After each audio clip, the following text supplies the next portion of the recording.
calling all girls, girls, girls. Get ready for a takeover straight from the heart of the city. You might think we're renegade, but you don't know that we'll never change. Song cry. It's the Blueprint this week. Nothing good.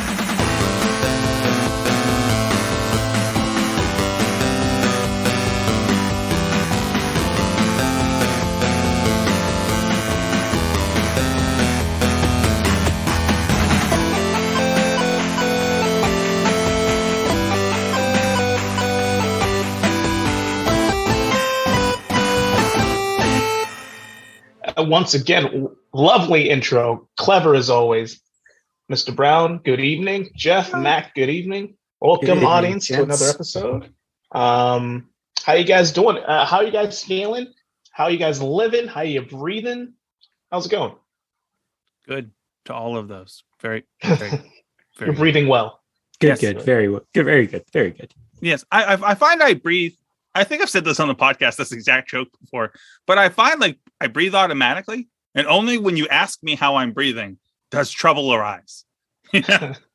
We're in manual mode now, so we'll see how long this lasts. I'll keep that question to a minimum then. So today we are talking about, so first of all, let's just preface this. As of the time the audience is listening to this, spring is upon us. Mm-hmm. It's getting warm outside. It's getting a little rainy. You can roll the windows down in the car as you're driving down 376, putting up some music, turning the volume up, and what better music to play than Jay-Z's Blueprint, released in September 11th, 2001. Kind of a big deal. It's a hell of a day to release an album. This album, in my opinion, is one of my top favorite albums of all time. Not even so much like, it's one of my favorite rap albums. It is my favorite rap album of all time, easily, without question. For me, looking at all of Jay-Z's work, this is his breakout album. Now, to be fair, he's had, 5 or so albums previously that were, went platinum, sold really well, put him on the map. He was already a big deal before this album dropped, but I think this album cemented him as a heavyweight in hip hop and in rap. So I'm going to put this question on the table. As far as this album is concerned, when's the first time you heard the first single off of it? H to the Izzo. Mac? It's so long ago, I don't even remember. It's when you talk about September 11th, 2001, when this album came out, that's a lifetime ago for us now, right? I mean, that first single probably, I'm sure that the single predated that. I didn't have the actual date of the release of the first single, but I mean, we're talking summer or just like summer after high school or, right at the beginning of college for me. So, but yeah, I was trying to think back to actually when I first heard it. And I can't remember. It's kind of like one of those songs that's just always been there. Yeah. Noah? So I was racking my brain trying to think of when I first heard my first track off of this album. But before I do, I would like to ask a different question to everybody else, to repose a question, if you will, is that instead of when did you first hear this song, gents, what are you drinking right now? That's the question. And I'd like Mac to start us off. Mac, what are you drinking? Gentlemen, I know this is going to come as a shock to you because I've had a heater going. It's been I've given it a good run, or should I say I've given it a good rum. But I am back to finishing up what I got left of my weeping radish. So I've got got the nice red ale going here tonight. So it's gonna go ahead and crack this bad boy. Let's hear it. Oh, there you go.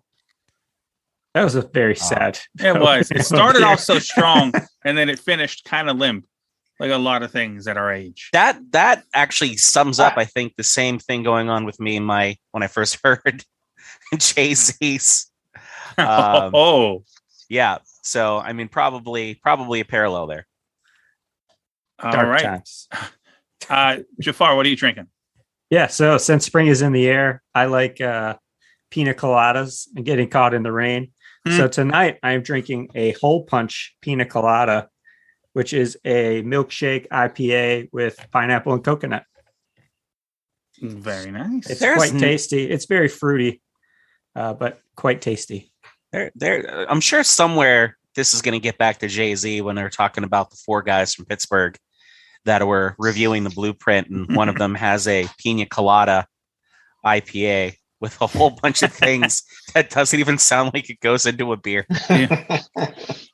Someone's like, let's raid the bottom of your fridge. It's garbage night tomorrow. If it's still good, but we're not going to eat it, put it in this beer. Yeah, it's not his status as a billionaire. It's not the fact that he's married to the Queen Bee. It's the fact that a man in Pittsburgh drinking a pina colada beer reviewed his album. That's how he knew he made it.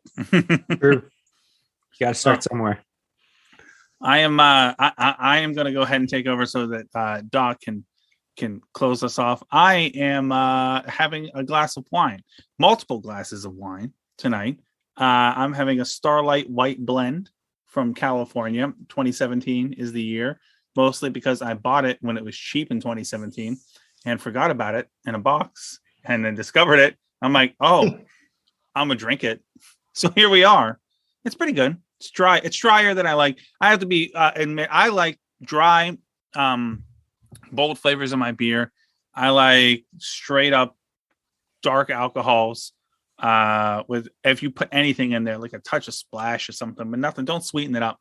But with my wine, as I've said before, I like it really sweet, like really, really sweet wine. And this is not. This is super dry. It's drier than Jeff Vandergrift. So I'm enjoying it though. Same way I enjoyed your far. I don't know what that means. I'm not sure exactly what that means, but I like it.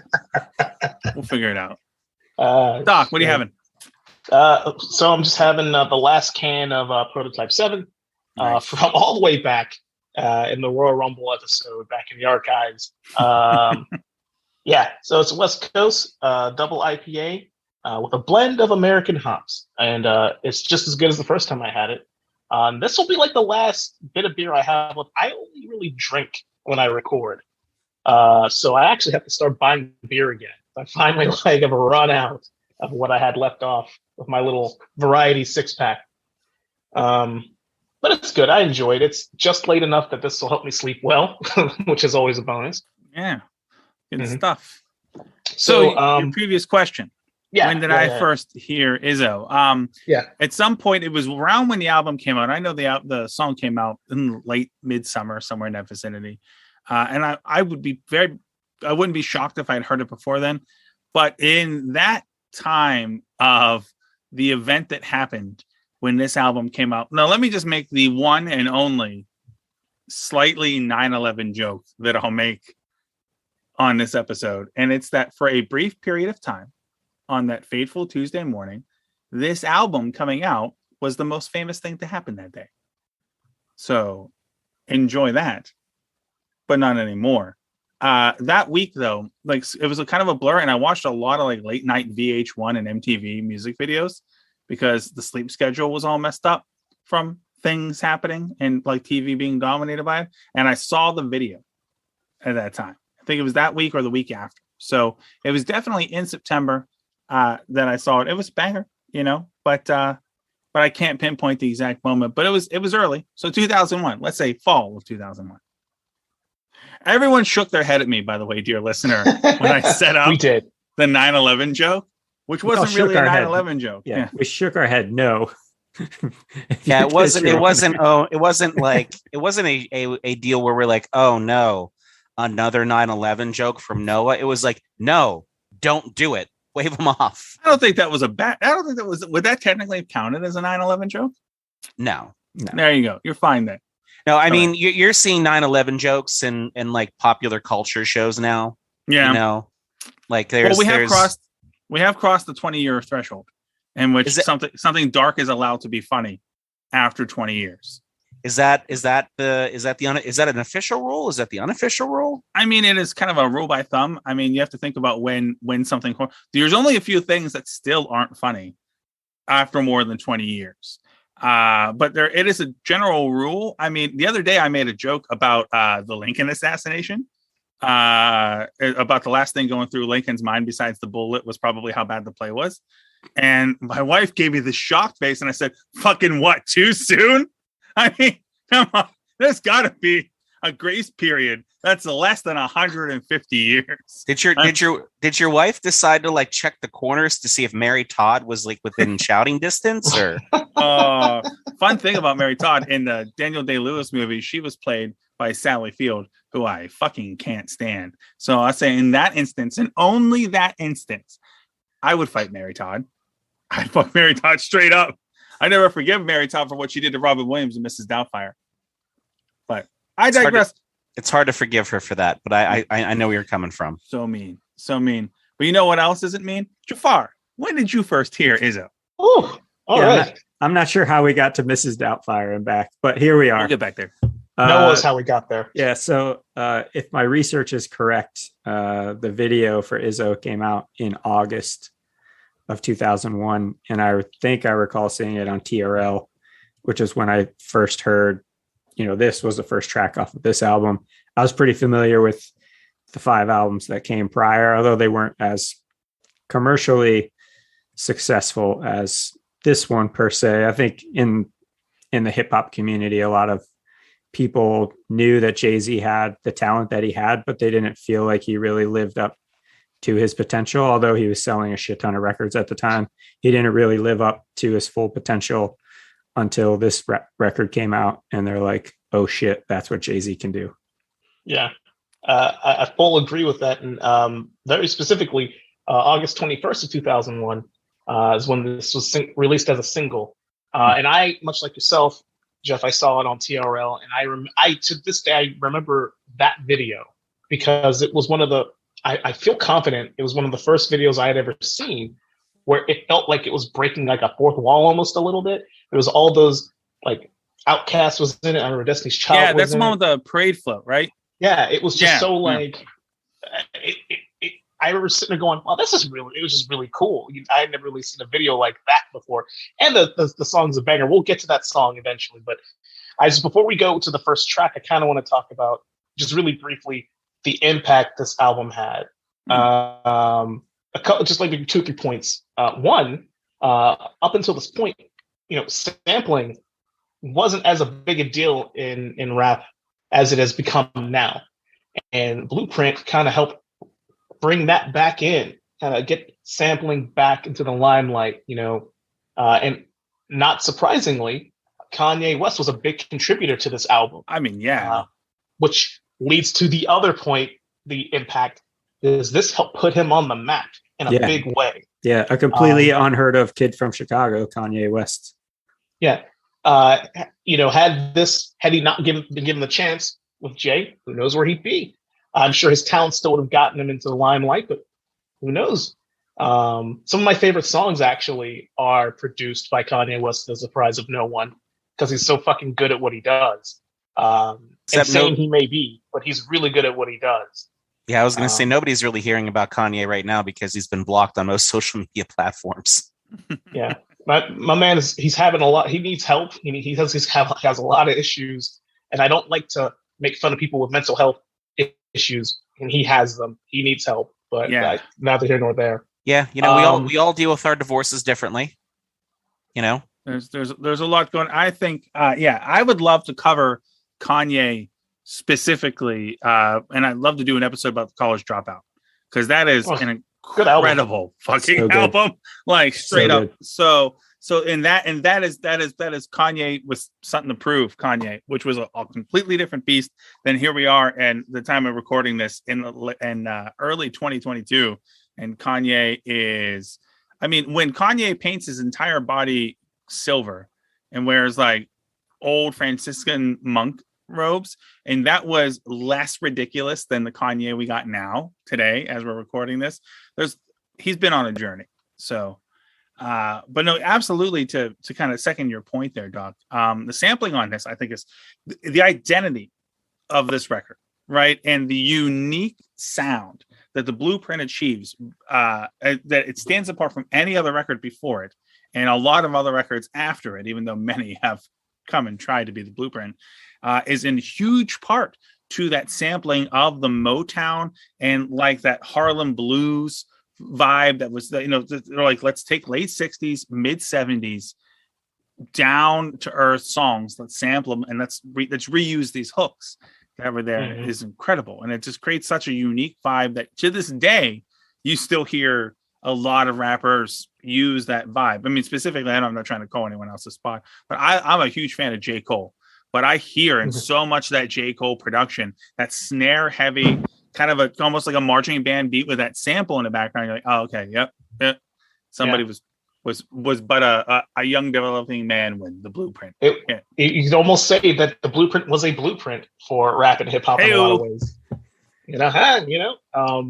And last thing, and I think this is really important, and I know, Jeff, you've had listened to some of Jay's previous work, and the one thing, even when I first listened to it, when I kind of fell in love with the album the first time, I noticed a big difference, not just like, the beat, but not even just so much the openness that Jay-Z is, but it's that there are very few featured tracks. Very few. Like almost every other album he had at least 2 or 3 featured tracks, some other artist, at least. And that was just normal, right? Yeah. Blueprint comes out, and he's like, it's my show now. He felt, I guess, maybe confident enough as a performer, as a writer, whatever, as a rapper, or as a lyricist, or that his equity had grown to the point that he could basically have one feature track, happen to be Eminem, not a big deal at all, and just carry the entire album himself. I think that's really cool. And I think that really just, again, cemented because this whole album is him basically saying, motherfucker, I'm here and I'm come to take this. You're not going to stop me because I'm that damn good. And with that, we will go into The Ruler Is Back.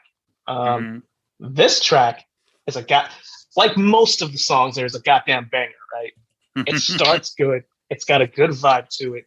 And actually, this track is a tribute to Slick Rick and the same name song, The Ruler's Back. And there's a couple lines in this song that's kind of like a nod to different lines in the exact same song from Slick Rick. So, and that's an album from 1988. Actually, I believe it was Slick Rick's debut album, actually, which is pretty cool. Jay-Z really, really, I wouldn't say like idolized him, but he really appreciated the rap culture, hip hop culture that came before him.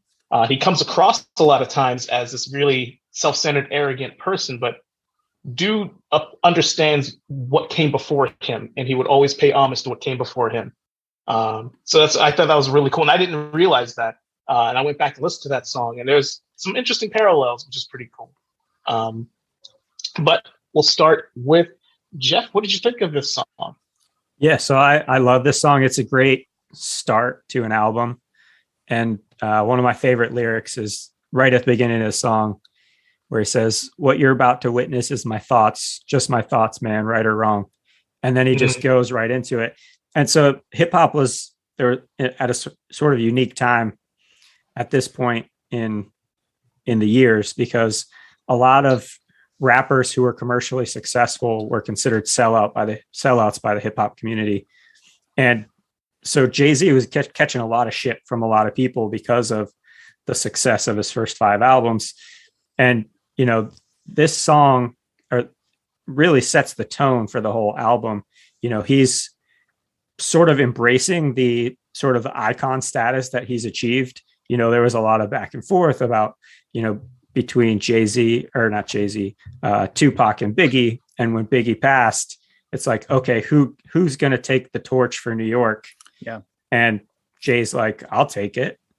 And I think this particular song is him sort of proclaiming his claim to that and sort of proceeding forward as sort of an icon of hip hop.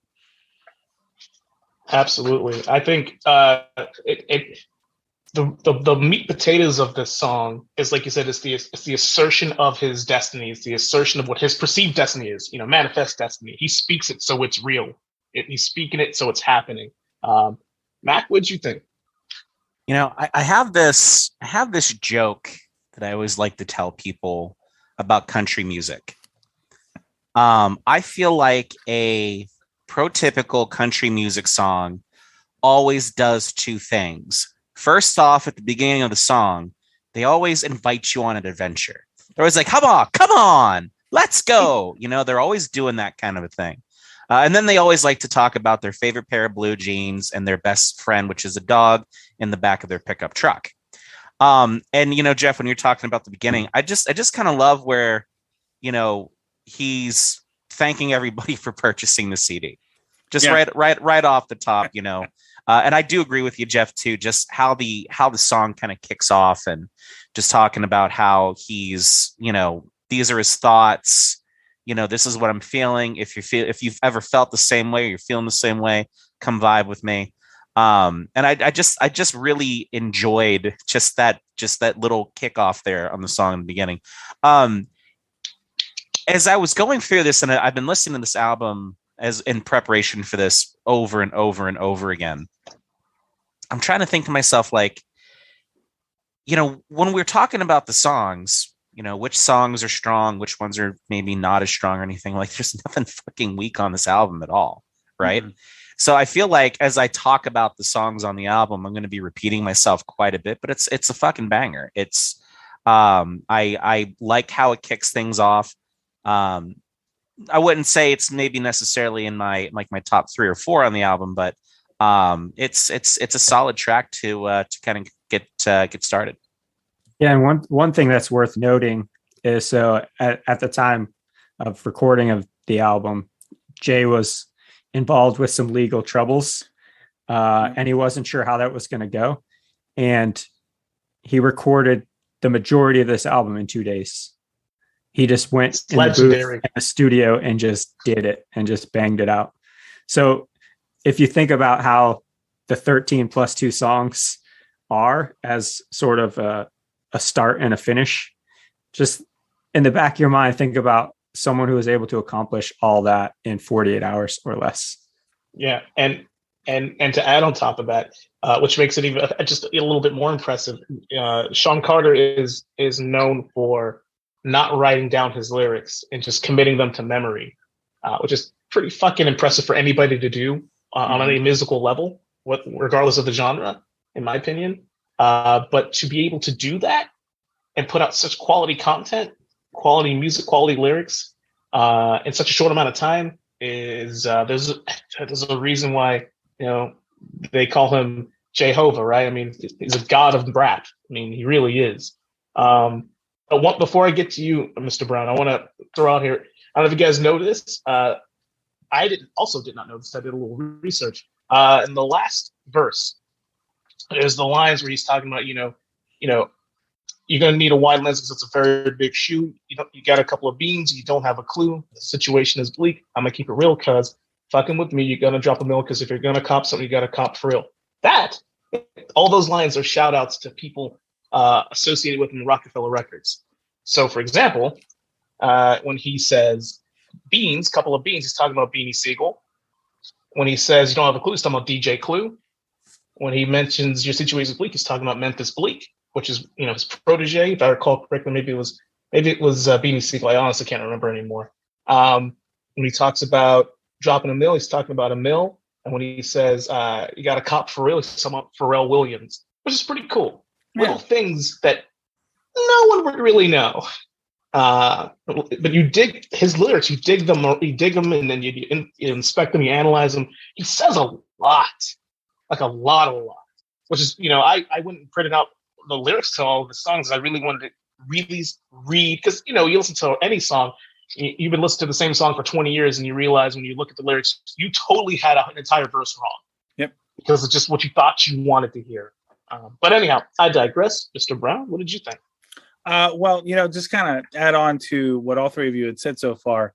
I think this song, the whole album, I really think reeks of identity and a change in his identity from an up and comer to the next big thing to it's almost like now, and I always hate to have every avenue of my life result to wrestling terms, right? But it's almost like up until this point with this record, he sheds the gimmick that was Jay and builds a new status for himself, like taking up the crown, the ruler's back, because up to this point he was just another voice, a great voice, a high selling voice in the crowd.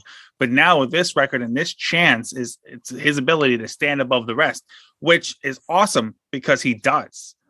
And from this point forward, he's no longer the mid-card guy.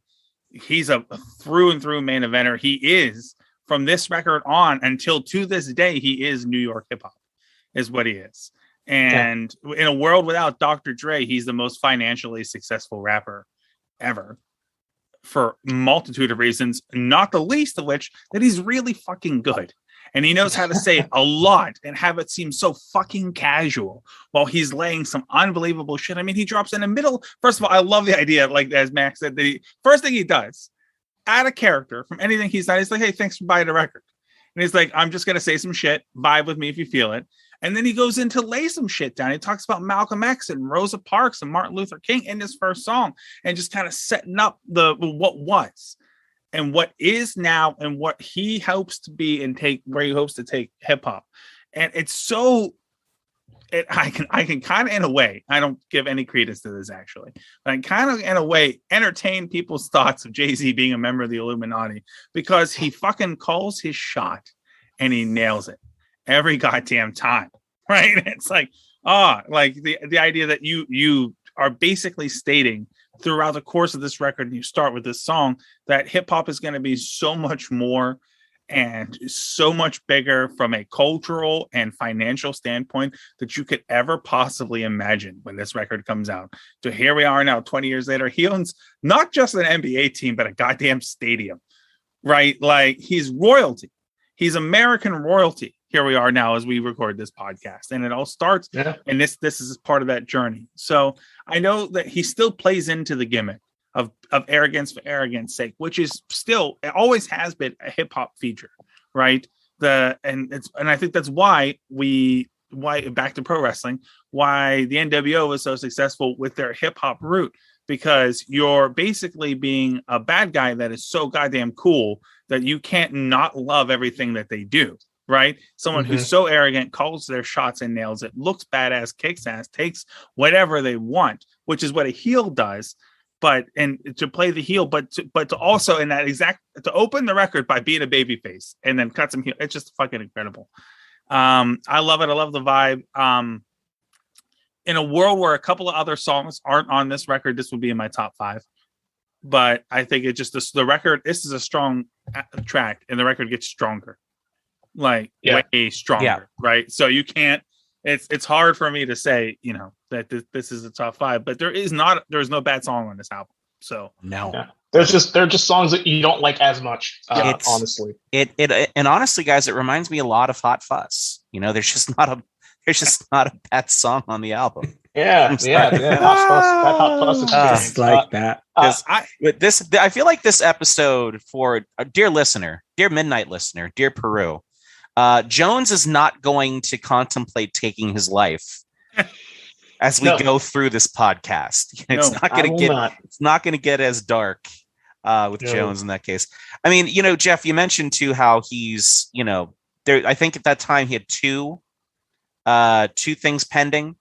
Yep. Where the police were concerned and everything. And I just love right in the middle of in the first verse, I'm too sexy for jail. Like I'm right, said Fred. I'm not guilty. Now give me back my bread. Mr. District Attorney, I'm not sure if they told you. I'm on TV every day. Where the fuck could I go? I love he's just calling it out. Like, go ahead and try to fucking throw me in jail. It's not going to happen. I don't mean to detract from this, but I just want to ask you guys, has everyone here seen Bram Stoker's Dracula? Yeah. Right? We've all seen Bram Stoker's Dracula. You know that scene where Keanu Reeves has that orgy with those vampire chicks, and he goes in and he's all young and sprightly. I have it tattooed on my left shoulder. Beautiful. And then he comes out and he's all fucking old and has aged infinitely. That was Jones before the Hot Fuss episode and by the end. Oh man. Well said, Mr. Brown. Back to what you said about the song, and for just because I want to throw it out there, my favorite line in the entire song, you actually had kind of shouted it out. Where he says, "I'm representing for the seat where Roosevelt sat and Malcolm X was shot and Martin Luther was popped." And it's yeah. I mean, like the weight of the line is just it is what it is. It's political in itself, but it's the deeper for me. And it all music is it's what you make of it. It's how you digest it. For me, it's just there's a number of times in this album where Jay-Z kind of makes reference to the inequities people of color have had in the music industry and how he's squeezing motherfuckers because of that and because he can. And he gives no fucks about it. And writes about it and puts it in songs that's on MTV, which is really cool and ballsy. But anyhow, speaking of ballsy, fuck, the takeover. Listen, and look, I was what 19 years old when this album came out, and I was really just starting to really listen to music like hard. Yeah, to this day, this song I get fired up because it's a 1-2 punch combination. It's a couple snap jabs and an uppercut every single time I listen to it. This track actually was produced by Kanye, which is why it's got a goddamn vibe to it the way it does. You just feel it.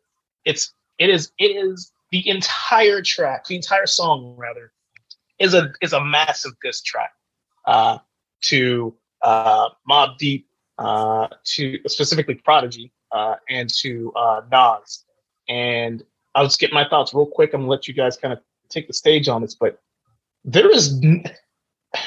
I love this song. For a long time, this was my favorite song.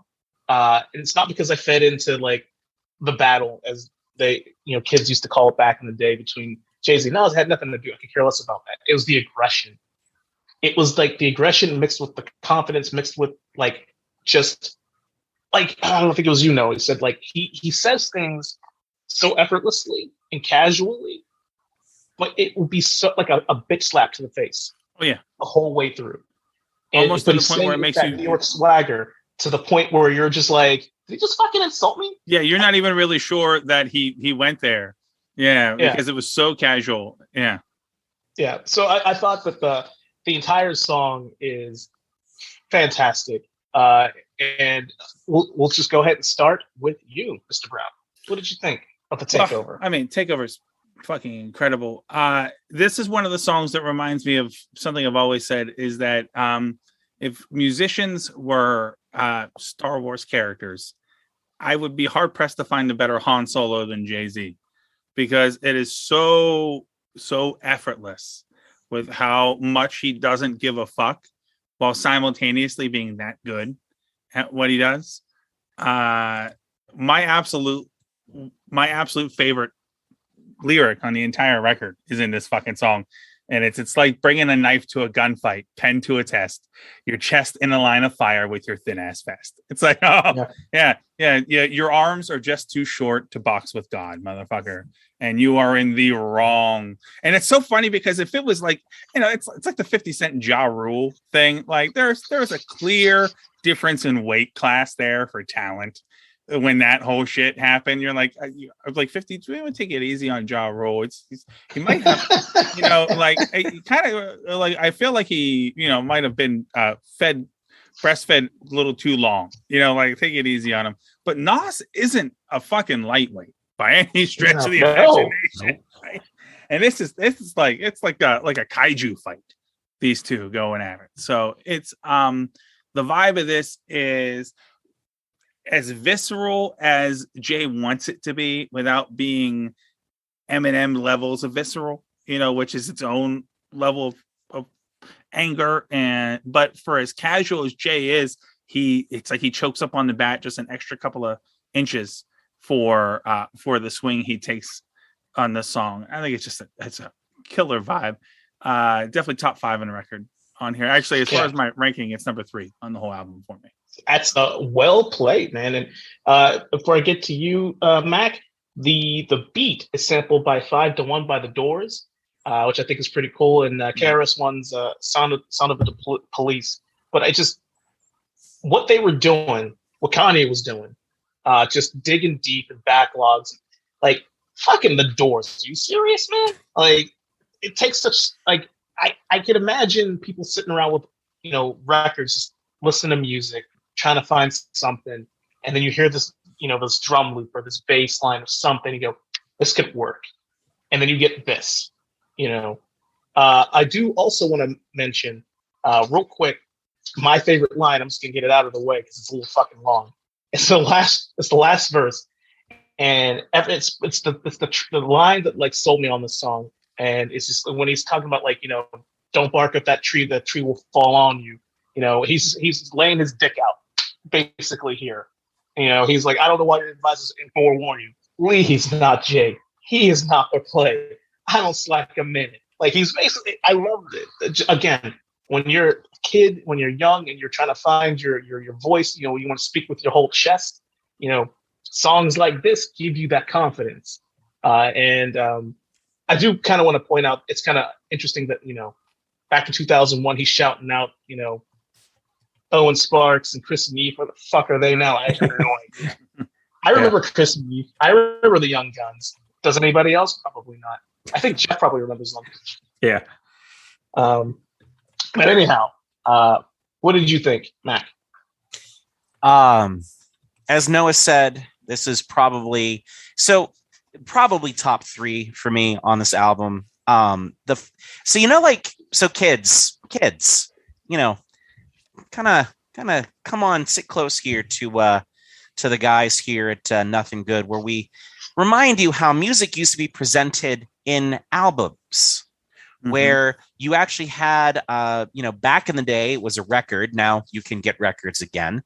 And then it went to cassette tapes, and then it went to CDs. So at the time that this album came out, CDs were the thing that everybody was really getting to. Digital was just starting. But, you'd walk into an electronics store, and 2/3 of the store was, oh, here's digital content, or here's CDs and DVDs and video games, and buy them, right? So when you listen to an album, at least when I listen to an album, I'd go all the way through, right? Mm-hmm. But every once in a while, because you want to get the whole experience of the album first before you really kind of start to dig in. At least that's how I am. But every once in a while, a song comes on where it just stops you. And you just have to fucking like, I got to go back and I got to listen to this again. Or maybe you're listening to it halfway through and you go, what? You're not even realizing what you're getting yourself into.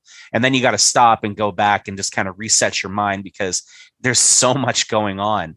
And that's what this song is to me. I think in terms of the production of the song, obviously it being a diss track, I don't, and this is always why this episode's kind of tough for me too, everybody, is that when I listen to music and I listen to, the voice of the singer, that to me is more of an instrument than it is to me necessarily paying attention to the lyrics. Right. So, I kind of hear the musicality of the song all together. And this song just fucking just slams. It's so good. And I love in the third verse when as he's kind of going through the lines, I know you miss it, Nas, the fame, it just kind of I just fucking love that, man.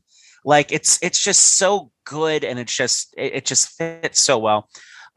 Your point to Noah, bringing a knife to a gunfight, mentioning that lyric, is one of my favorite too, because this when we're dropping this episode, everybody, we're dropping this episode on my dad's birthday. So I'm going to go ahead and throw a little story out here about Jamie Mack, everybody, if you don't mind, just give me a minute here. A story my dad used to always tell me when he was growing up. They used to always play football up in the cemetery at St. Bernard's, because at that point in time in Mount Lebanon and everything, that's a big cemetery, everybody, in the middle of Mount Lebanon. There wasn't a lot of people there yet. So there's just a lot of open fields. They go up there and play football and stuff. And, as you did in like the 50s and everything, in the 60s, there are just a lot of, fucking kids that just, wanted to fight all the time. You had your cliques and guys kind of got into tussles and everything. And my dad was telling me the story about just one of those where they're up there playing football, and these fucking guys that they always fought with was rolling up to them and everything. and they start some shit, and one of the dudes pulls out a knife. And everybody's like, holy shit, everybody's getting real fucking upset about it and everything, except like one of my dad's friends who fucking pulls out a gun. And my dad would always tell me, when you fucking show up, don't bring a knife to a gunfight, right? So as I'm hearing that, it's throwing that whole kind of thing back to me about how my dad would tell me that story all the time as a kid, and I always thought it was really kind of funny and everything. But it was a neat little sentimental callback to just kind of that kind of experience. But it's a great fucking song on this album, and I just love it. I just want to just acknowledge that this really just cements in my mind that Jimmy Mac's a goddamn gangster.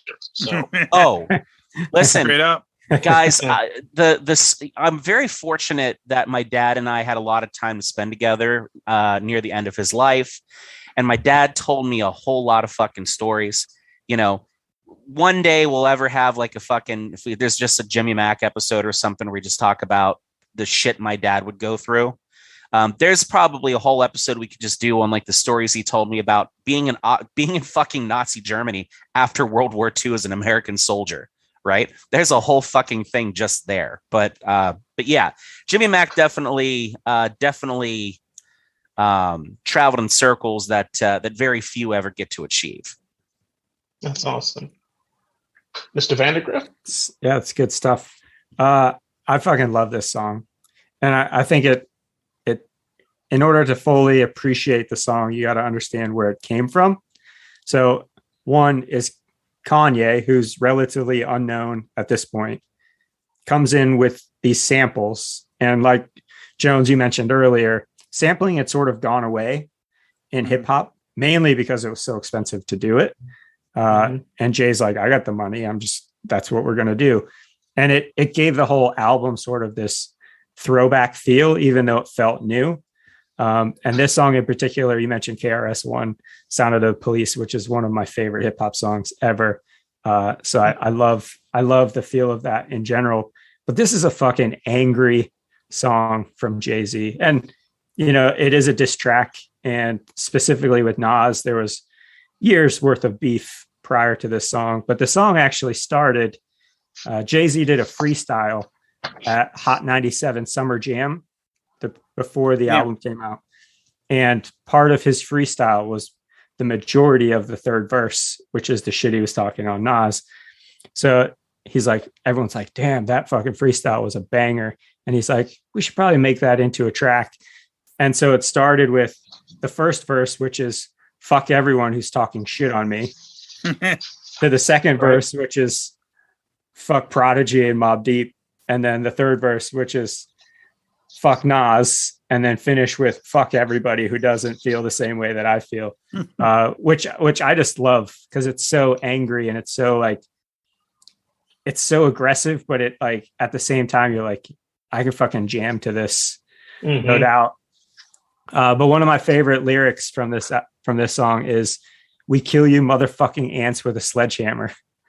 Like you could just feel the aggression through the words. I'll overdo it. Yeah. This song is a banger. And as far as the beef goes, Nas would respond with a song called Ether off of Stillmatic, which came out a few months after this, which is also a fucking banger. If you haven't heard it, I would highly recommend it. But it goes down as these two tracks are two of the greatest diss tracks ever. And essentially the beef fizzled out, but it gave us a moment of time and a viewpoint into where the mindset was. And I think we can all fucking appreciate that. Yeah. Before we move to the next track, I just real quick, just because, again, like of all the songs on this album, I feel like this one has so much, like, there's so much context to it. Like, if you could just listen to it at face value and go, yeah, okay, I get it. I hear what he's saying. There's so much, just a lot of little shit, little jabs in there that, you wouldn't necessarily realize. And there's a bunch of them. I'm only going to point out one because I got such a kick out of it. There's in the third verse, he says, matter of fact, you have the worst flow in the whole fucking song. But I know the sun don't shine, then the sun don't shine. I didn't realize what that meant. I thought I knew what that meant.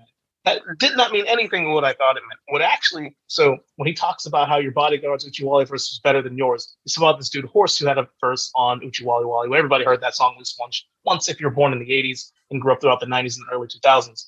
It's a jam. It is what it is. Nas, in fact, did not have a great verse in that song, but the rumor is that he insisted to kind of be like in a more prominent role on that song. And so Jay's talking about, well, because he calls himself God's son. And he's like, yeah, but I know the sun don't shine and the sun don't shine. Right? It's just like, it's such a little subtle jab that if you didn't even read the lyrics, you wouldn't catch it. Which I'm reading, I'm like, well, that doesn't make any sense. And then I did a little digger and I went, oh, that's what he was talking about. 20 years later, it makes more sense now. But we're going to go kind of skip on over to Izzo. Which is the first single, as we established earlier, on this album, which is like such a happy ass song with deep ass lyrics, actually, that go way beyond. Like if you hear it, it's like, oh, it's got a nice soulful beat. You can bob your head to it, but he's talking about some shit in this song yet again. Amazing, a great beat, great, just vibrant feel, good music, but there's a story being told. Again, Kanye West, no surprise there. I feel I'm just get out my favorite line, and it's simple as this: label owners hate me. I'm raising the status quo up. That's it. That's it. Because, like I said earlier, he's at that point in his career where he's made a lot of money. He's got a lot of power. Rockaware is a thing, and he's able to basically make up his own numbers, make his own price. People want him on tracks. He can choose and pick and choose where he wants to be. And I think that's really powerful. Again, as a Black man in America, to be able to be that powerful is a really special thing for me. But Jeff, what did you think of this track? Yeah, I like this song. Obviously it's one of the most commercially successful tracks on the album. And, this album's sort of unique because, it was a commercial and a critical success, but it sounds like it wasn't designed to sell a whole bunch of records. Like it was just like a way for Jay-Z to get out his thoughts. And, this song in particular, it's a super catchy hook. The beat is instantly recognizable. It stands the test of time, even today. My favorite lyric is super simple. Can't leave rap alone. The game needs me. Yep. Same here. Yeah. I'll just hop on there since that's my favorite lyric out of this song too. I mean, it's it's an iconic song, and it's a lot like some of the other reviews we've done. We're like, oh yeah, this is the hit off of this album. So it's one of the, if not the song that I've heard without my, consent the most out of all the songs. So, but it's still, I mean, you fucking know it. Second and a half in as soon as it goes. And unless there is a small child in the car, chances are you're not stopping it because it's fucking incredible. But I mean, yeah, this is one of those songs that is for the era, right? Because I think this album is timeless in a way, you know what I mean? A lot of ways, but it also is very indicative of where hip hop was at this time. It still stands alone and it was going.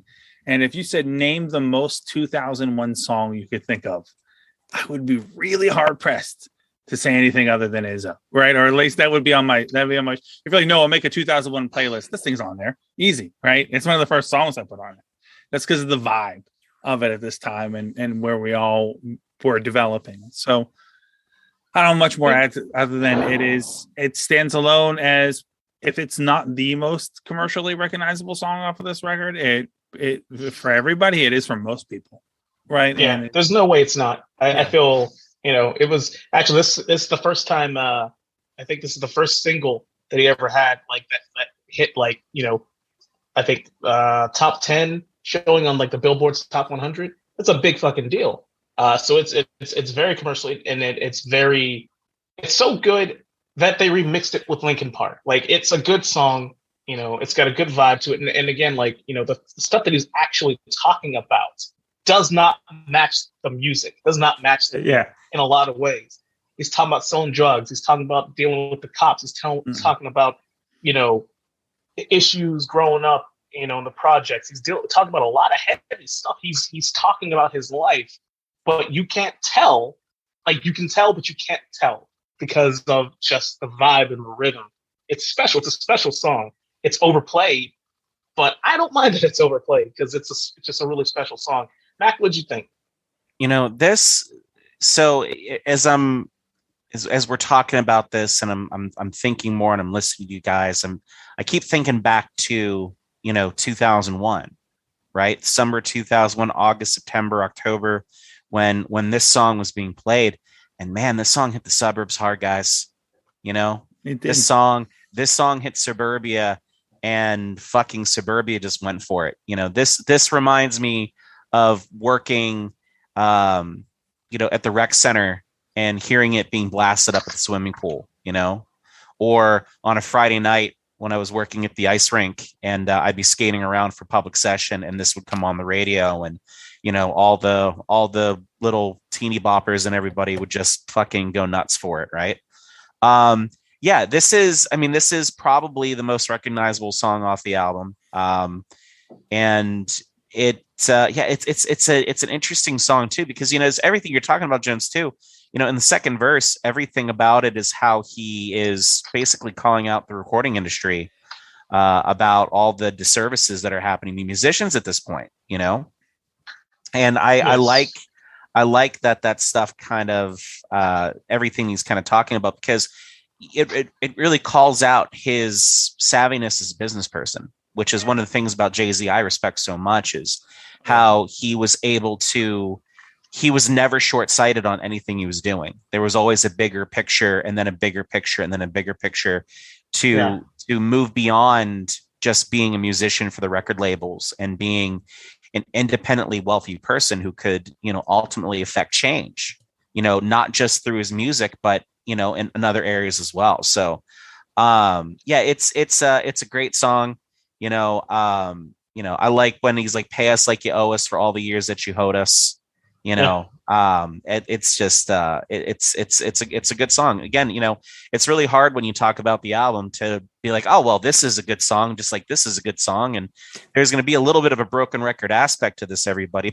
But I mean, fucking listen to the album, and everything's a great fucking song on it. So that's the anthem. Just get your damn hands up.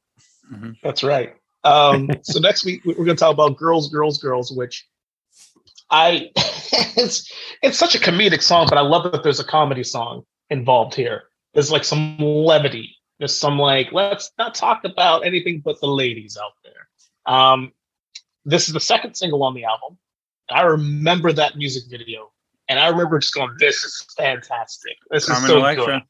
Yeah. Yes. This was produced by Just Blaze, and if my research serves, has uncredited vocals from Michael Jackson, Q-Tip, Biz Markie, and Slick Rick on it. It's pretty cool. I'm not going to spend a whole lot of time about the song, because the song is literally what it is. It's just fun.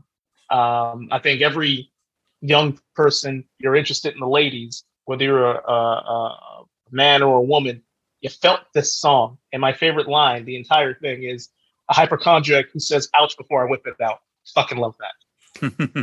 It's great. It's fucking great. It's not deep. It doesn't need to be deep. There's some good lines in it. There's some clever lines in it, for sure. But it is what it is at face value. It's just a really clever song, and I really enjoyed it. Mr. Brown, what did you think about it? I know. I think to add into here, it's not deep. I don't think you get too much of this on this record, but sometimes you go deep for the sake of just being deep, and taking people down a trip. This is the song equivalent of being in the passenger side of your best friend's van. No, oh God, but you're and you see, we've come a long way as a society, and are still moving in a long way as a society, especially as we approach masculinity. but there was a time when it was of the social norm for you and a bunch of your friends who were basically walking erections to get in a car and drive around until you saw people that were attracted to you, and then you would shout things at them. Now, this is the song equivalent of shouting something at a girl and she actually shouts back. That's what this is. That's what this the idea. You're like, yeah. I didn't have a follow-up for that, but it's a fun song. It's an absolute fun song. Carmen Electra in this music video is fucking hot. I have this. I'm going to save you what I have in my notes about remembering this song, but goddamn, she is a fucking smoke show, dude. When this video. I mean, you probably wouldn't be able to read us your notes because they might just be stuck together. They could be. Thankfully, I don't use paper, and you got to keep screen wipes at all times, everywhere. Anyway, that's why it's even more impressive that it's stuck together. I love it. But yeah, this is one of the songs on the album I distinctly remember the first time, because this is a great time for me to admit to you, I did not buy the Blueprint in 2001. I got the Blueprint for Christmas in 2001, so I did not buy it of my own volition. I got it. I'd heard many songs from here, riding around with my friends, or listening to, watching TRL, or listening to the radio, but I had not, or even in the very, very early days of Napster and song sharing. Excuse me, I think Napster might have been shut down by this point. We were on to some other way to steal music and ruin your parents' PC. But so I did not acquire this album until then. But yeah, this is distinctly one of the three songs I remember having before I had the physical record CD in my hands, of having my own knowledge of an identity. And if you can imagine a 16-year-old Noah, who thankfully I don't think anyone from the podcast that doesn't know me personally has seen my face and how fat I am now. But I used to be extremely sickly skinny with extremely long black hair and wore black t-shirts all the time. So I didn't look like I knew all the lyrics to Girls, Girls, Girls. But God damn it, in 2001, I absolutely fucking did. That's awesome. All right, Mr. Vernon Griff, what about you, man? Yeah, this is a fun song, and it goes to show on an album with so much serious content that you have a chance to not take yourself so serious. And it's basically like a play on all these bitches be crazy, right? It doesn't matter what kind of chick he's talking about. They're all fucking crazy in his story, in the story that is Girls, Girls, Girls. It's a fun song. I'm glad you mentioned the guest vocals, because I was going to bring that up too, because nobody beats the Biz. Nobody beats the Biz. Nope. R.I.P. Biz Marquee. That's right. Well, Mr. McDonald? Coming in here at this point, again, just kind of repeating, it's just a fun song. I mean, reading through the lyrics, I did this in stages, right? So I listened to the album, just, everything together. Then I listened to the album with the lyrics, and then I just kind of read through all the lyrics. And this song is just so fucking fun. Mm-hmm. And just in terms of how he kind of puts everything together, now that Spanish chick, French chick, Indian, and black, that's fried chicken, curry chicken. Damn, I'm getting fat. I mean, it's just fucking funny, man. There's just so many great pieces to this too. The stewardess chick, getting frequent flyer mileage from my stewardess chick. She gives me extra pillows and the seat back love. I had to introduce her to the Mile High Club. I mean, it's just fucking fun, man. And it's, and I think in terms of, where it's coming on the album and what we've been getting up to this point where this track is, I think it's a nice way of kind of just settling everything down at this point. There's been a lot of things that he's been talking about in the previous three songs. And in this one, it's just fucking girls, girls, girls. Right. And every time I hear that too, I just kind of think of girls, girls, girls. It's kind of just as you go through the ages, right? You're able to just kind of that message just translates. Plus, is there a better song that has a Deuce Bigalow reference? Nope. I can't think of one. No. Deuce Bigalow can't either. and as a general spoiler alert for me, although I do like this song a lot, I think the hidden track version is far superior, way better, Remix. more Yep. enjoyable on every fucking level. Agreed. That's a fucking jam compared to this one, and that's saying a lot. But before we switch to the next song, I just want to real quick throw out there that I'm actually pretty impressed that none of you motherfuckers mentioned this. I don't know how many of you actually like. I know Mackie said you looked at the lyrics. I'm on it right but now. I know exactly where you're going on it, Jones. of I know course you exactly fucking where do. you're going.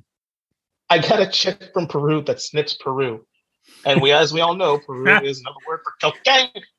And I'm just like, man, I read that and went, that's what he was fucking saying. Shit. And So- I'm like, there's a whole other level of layer to our Peruvian journey. Succulent Peru. Show. Does that change the meaning of the T-shirt now? Yes. Succulent Peru is Yes, it does. even more succulent It and even more absolutely does. expensive. Yeah. I Oh should my charge a God. couple $100 more for the T-shirt now. You know, Jesus. Let's do that. But let's do the next song, Jigger, which is apparently the third single. And I have no recollection of this being the third single. Yeah, I I think don't at either. that point, I think the third single it was probably like the following year, well into the next year that was the third single. This song it's a real fun song. It's another song where he's just kind of like talking his shit, talking about how good he has it. There's like probably 3 songs on this album that like they're fine, they're enjoyable. I won't necessarily skip them, but if I'm going to skip one, this is one of them. Yeah. I don't hate it. There's a lot going on in it, but I've never really been a huge fan of talking shit for the sake of talking shit. Like I like when he talks shit, but there's a reason for it, and I feel like this song is just literally him just boasting the entire time, and that's cool. You know, a summer night, roll the windows down. I can hang with that. That's cool. I mean, I do like, you know, what is it? Oh yeah, I'm killing them out there. They're needing first aid because the boy got more sixes than first grade. And it's a stupid line, but I like it. It's fucking funny. It is just kind of what it is. It's just one of those. It's not a filler track, but to me, as the audience, it feels like one. Mac, what'd you think of it? Yeah, it's again not necessarily one of my favorite songs on the album. I think there's a couple coming up here that I particularly like that coming afterwards. Again, changing the vibe on the album. But I kind of look at it though that when you get to a certain point of success, I think it's hard not to have it kind of come into different areas of your life. Your success becomes a part of you in a way that it never really was before. So, even though Kanye, as you mentioned, Jones, just, saying shit just for the sake of saying shit, I also kind of say like, well, you know what, if I had shit to say, I'd say some shit, but nobody's going to be that interested in my 12 days of Pringles rap. Then I'm going to go ahead and drop on everybody. Cause people can relate, but probably not the people that I would want to relate to it. So it's, but yeah, I mean, I don't really have anything necessarily to kind of say beyond that. I think it's a good track. I like the beat. I like the chorus a lot. I like how it kind of moves, but not my favorite, but not the worst either. Agreed. Jeff, what about you, man? Where are you on this? Yeah, I'm sort of in the middle, I'd say. So this is one of the few tracks that weren't produced by Kanye or Just Blaze or Bink. It was produced by the Trackmasters. Yeah. I like the hook. I think it's pretty catchy, and it's one of those that gets stuck in your head. It's sort of braggadocious for the sake of being braggadocious, which can be off-putting, I guess. But one of the lines that I love is, "He did it again, haters no like, but they gotta fuck with it because my flow's so tight." And I'm like, man, right. He's right. Right. Man's not lying. Hey, Jeff. Yo. How tight?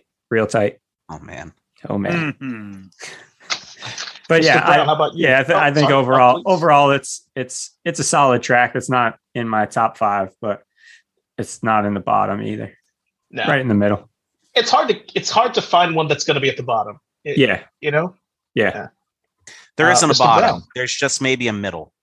It's just the middle. Everything's in the middle. just there's right here, there's here, and there just is no here. I know you've been trying to throw to me for a minute, Doc, so I'll just hop in here. Hop in. No, yeah. So first of all, shout out to the track masters, Poke and Tone. I mean, legends for what they've, Mary J. Blige, LL Cool J, right? Like some of the tracks they produce are just absolutely great. But I would agree with everyone's sentiment. There is no bottom of this record, right? There is only songs that kind of strive to be closer to the middle. And if there is a middle on this record, that the songs that hover around it, I think this one would be there. I think it suffers from a lot of other stuff that we've talked about on our music albums of where it is on the record, because you're coming off a real strong start, right? You've already got Girls, Girls, Girls, which kind of is the song you don't really take serious.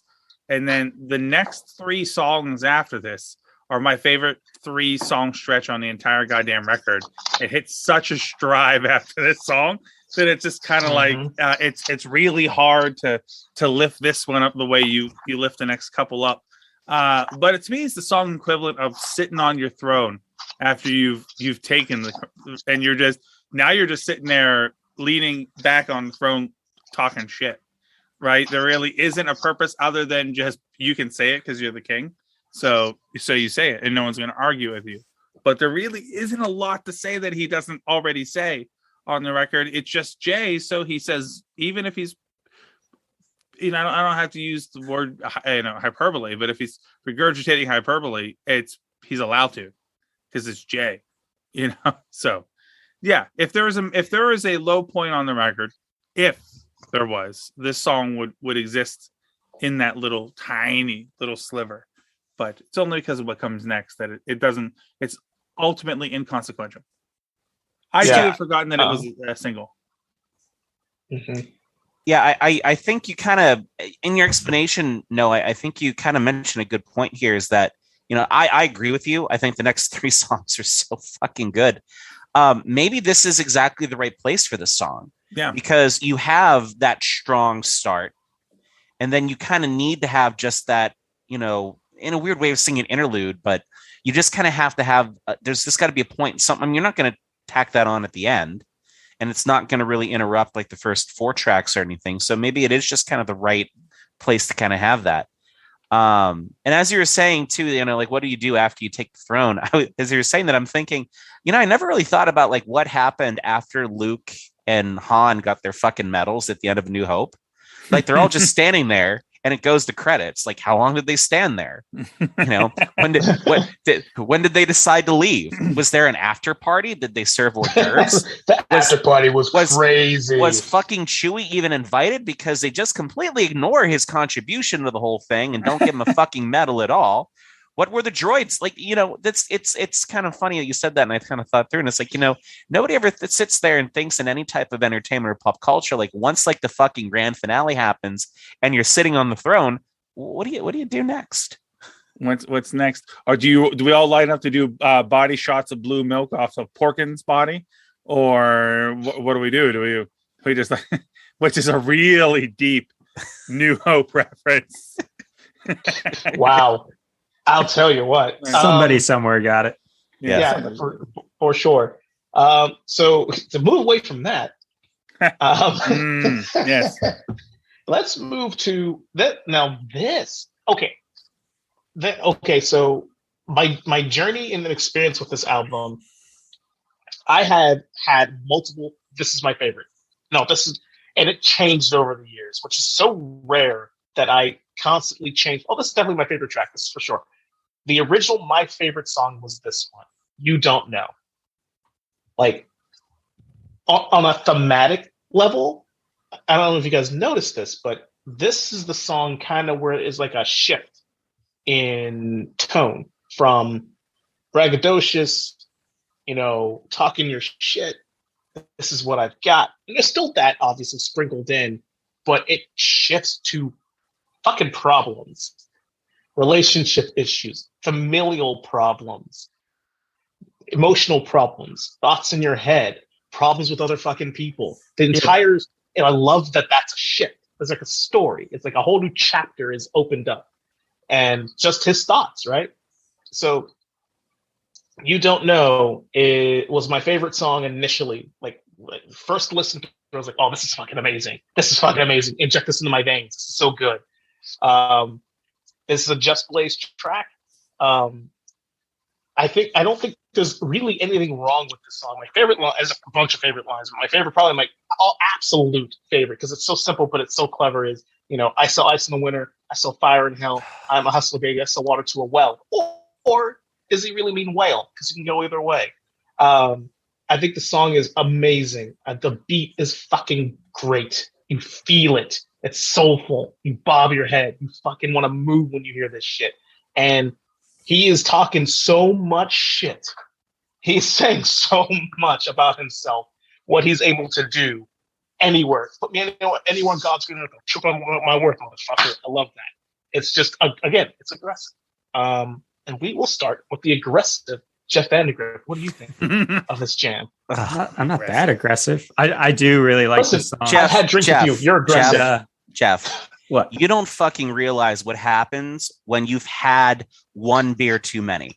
Yep. You get aggressive. You do. Yep. Like, you have no fucking clue what happens. And we all know when you've had the right number of beers when that happens. That's where you're wrong, because that's where I shift the narrative. I know exactly what I'm doing. I'm in complete control, motherfuckers. All of Jeff's fucking censorship. It's a work. It all just drops at that point. It's all a work. But anyways, you don't know shit. I love this song. I wouldn't say it's my favorite on the album, but I do really like it. And Jones, you stole my thunder, because my favorite line on the entire album is that I sell ice in the winter, I sell fire in hell, I'm a hustler baby, I sell water to a whale. I think it's whale. Maybe it's whale. Either way. It works either way. Yeah. I it's open for interpretation. But but yeah, that's one of my favorite lyrics on the entire album. But it's just a great song from start to finish, and the chorus is like just subtle enough where it's not overly aggressive like some of the other tracks, but start to finish, it's a banger. I like it for sure. Mac, where are you at on this? I'm right on fucking par, guys. I mean, Jones, your description is exactly everything that I wanted to say. Hearing this song, like you said, just fucking just inject it right in. The whole track just fucking bangs. Jeff, again, and you guys both said it. It's I had this too. It's my favorite fucking line in the whole album. I sell water, I sell ice in the winter, I sell fire in hell, I'm a hustler baby, I'll sell water to a, and I've heard both.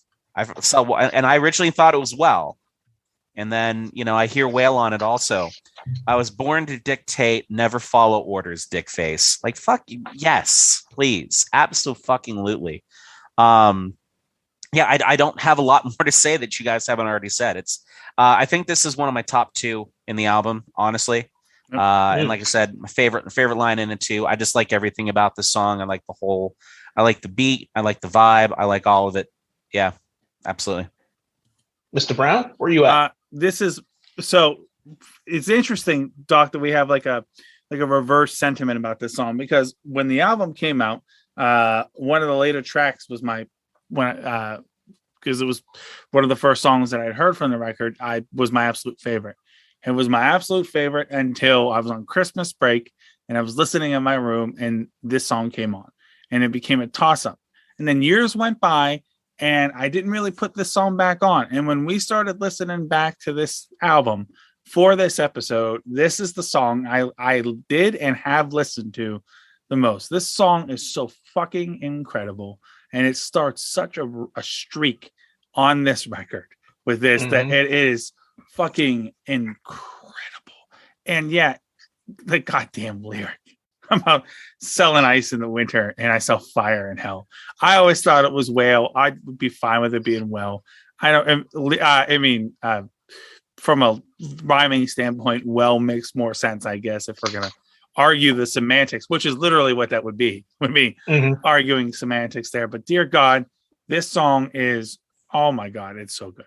It is such an unbelievable vibe. Like, if every EA Fight Night soundtrack that ever came out was basically trying to just play this song on fucking loop, is what it was. Every song on every one of those games, which are all great soundtracks, by the way, all just want to be this song. So it's fucking incredible. It's my absolute favorite song on the record, and it starts, the three songs that this starts are just, they just don't stop. It just goes so fucking good. It's a fucking streak. This is where the point, because this album starts off so good, right? And then you take a dip, no disrespect, with Girls, Girls, Girls and Jigger, that where you kind of hit like, okay, and like, just like Hot Fuss did and some other records do, albums tend at that point to maybe sometimes coast down. This doesn't. It goes straight back up to the top, and that's what makes this an iconic record. Is that just when you're settling in and you think he's resting on his laurels, he doesn't, and he starts turning out some shit.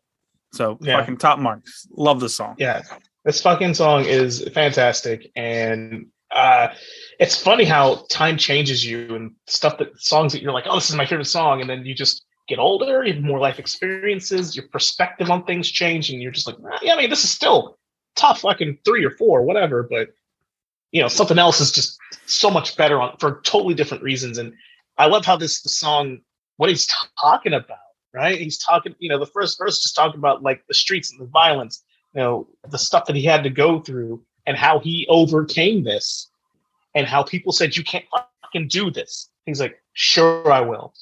You have no idea what I can do.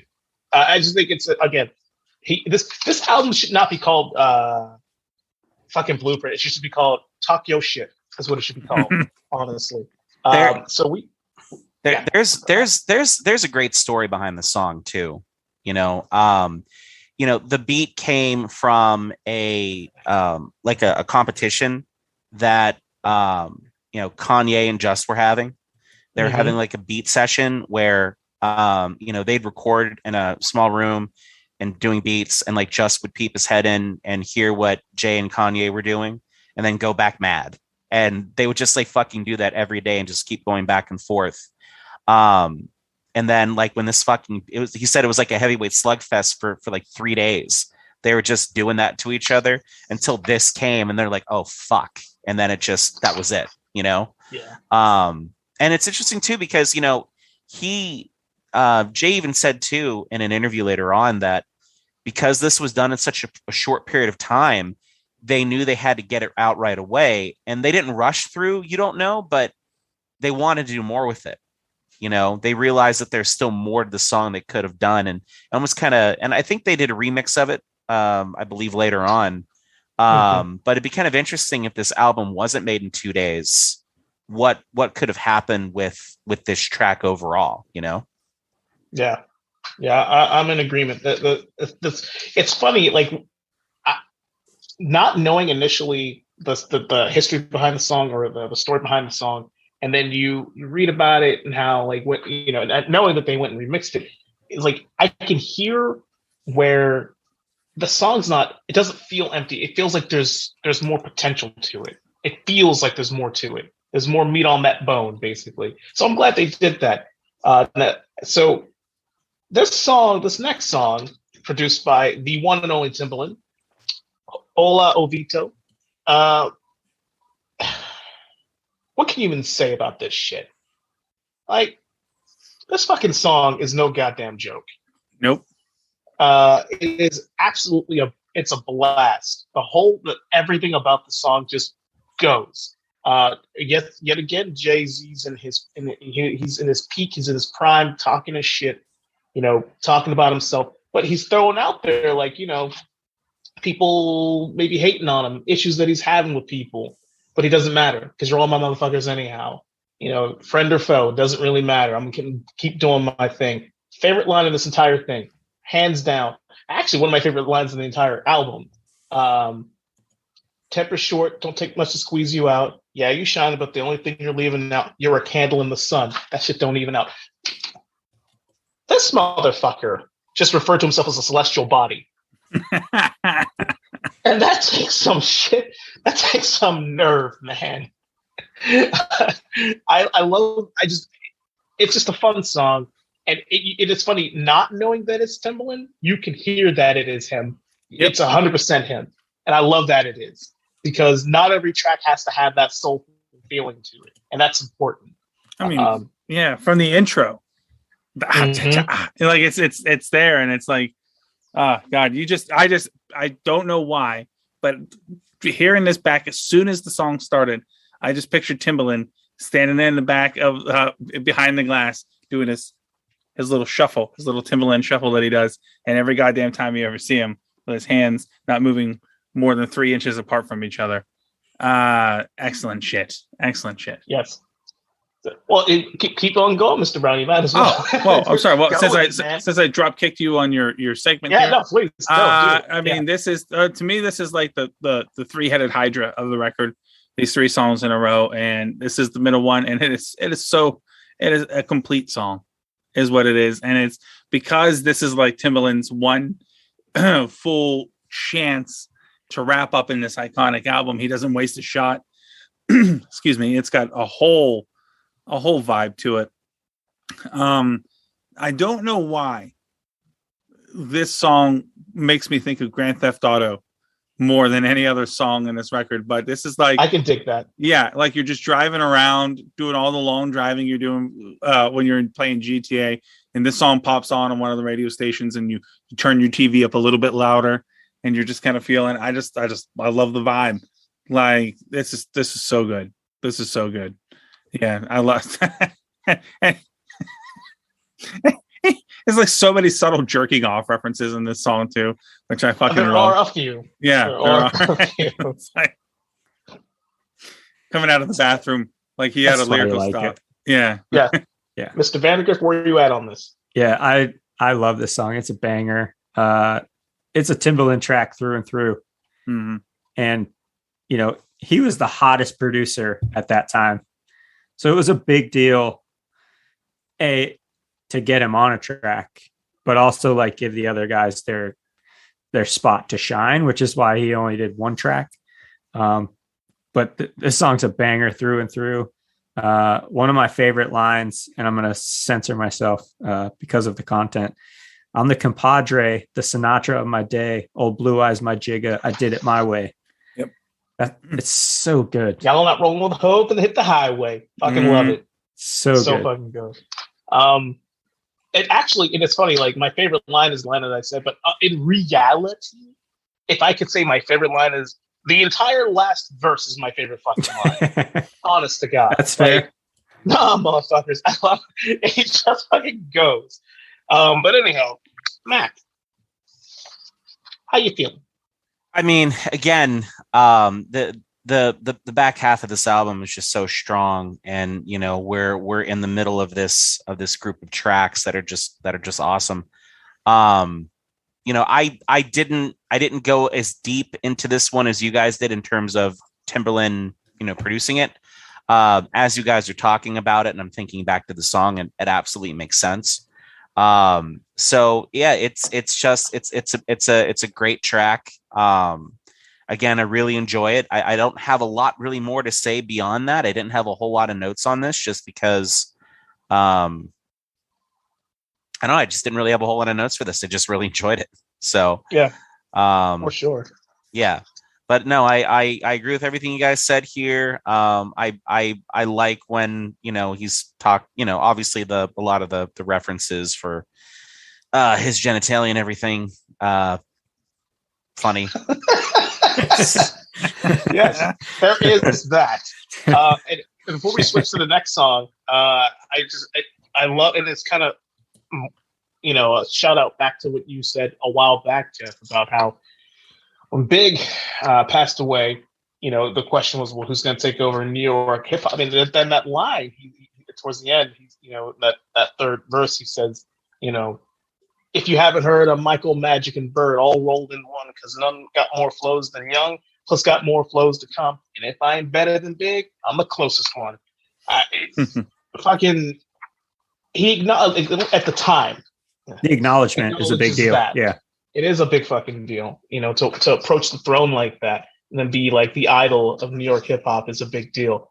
But you know what else is a big fucking deal? Heart of the City is my favorite song on this entire album. It's so fucking good. As of this year. It's so fucking good. Listen, I don't know if there are very few rap songs I've ever listened to in my entire life. I listened to a few. That the beat is so heavy or complicated or fucking well composed, whatever, that I find myself just listening to it and not what he's saying. Because Heart of the City I think it's beautiful. Mm-hmm. Just lyrically, I think it's fantastic. What he's saying, everything he's saying. There's a lot he's saying in this song. But he presents it in such a, I wouldn't say lighthearted way, but kind of lighthearted way, which is kind of cool. But the beat, Sweet Baby Jesus. Can I Live? I told you 96 that I came to take this shit, and I did. Handle my biz. I scrambled like Randall with his Cunningham, but the only thing's run his numbers, fam. Jigger held you down 6 summers. Damn, where's the love? I am down with that. This dude, when I was a kid, when I was 19, that fucking series of lines of lyrics, that shit got me. Because like I remember Reasonable Doubt. And I remember he was saying that shit then. He was like, I'm gonna take this. This is me. A lot of rappers say that, but this dude did it. And he did it on his own, effectively. Not on his own, but he did it on his own merit. He did it on his own skill. I think the song is amazing. It's not even that long, but it's so good. The other line that I really like is, what you eat don't make me shit. Where's the love? Like, we all know that. We all know that feeling. Someone's jealous of you. Someone's, maybe hating on you a little bit. And, like, why are you worried about what I'm doing? I just dig this entire song, beginning to end. It's amazing.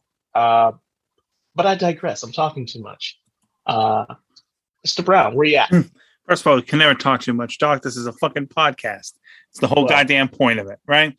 Yeah. Absolutely right. The beat, if in a world where you don't know isn't on this album, this is my favorite song. This is number 2 on the record for me. The most iconic beat on the record to me, the sampling, and it's such a good vibe that if you were like, oh, Spotify has this just for 10 minutes over and over and over again, like, oh shit, let me add that to a goddamn playlist. Just the beat from Heart of the City. I fucking love it. I love the vibe. I love that it is very, because I think of the nature of the sample on this song, it's very retrospective for Jay, right? And it takes it back to like a whole along the journey. And he references the Fugees breaking up, and he makes a joke about Richard Pryor catching on fire, which was topical to a time back when Richard Pryor was a comedian. That was the absolute really funny one. Most famous comedian on earth for a little while. I hope we don't have to explain to anybody listening to this podcast who Richard Pryor is. Because if we do, I feel like we failed as a society. Exactly. And then he makes a joke about Ike and Tina Turner. But yeah, my absolute second favorite lyric on the entire record is the end of that verse, and it's just one line: "What you eat don't make me shit.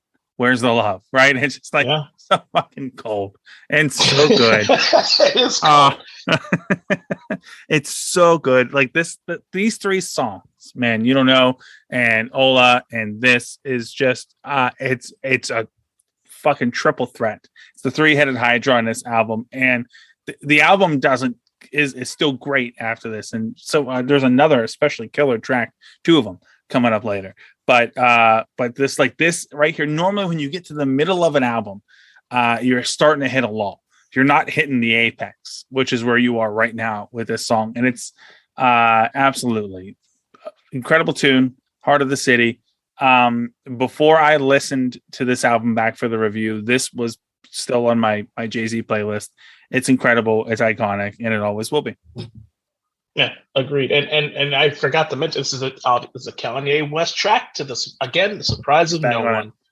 And actually that beat was originally for DMX. And I don't know. It's going to have R. Kelly singing on it too.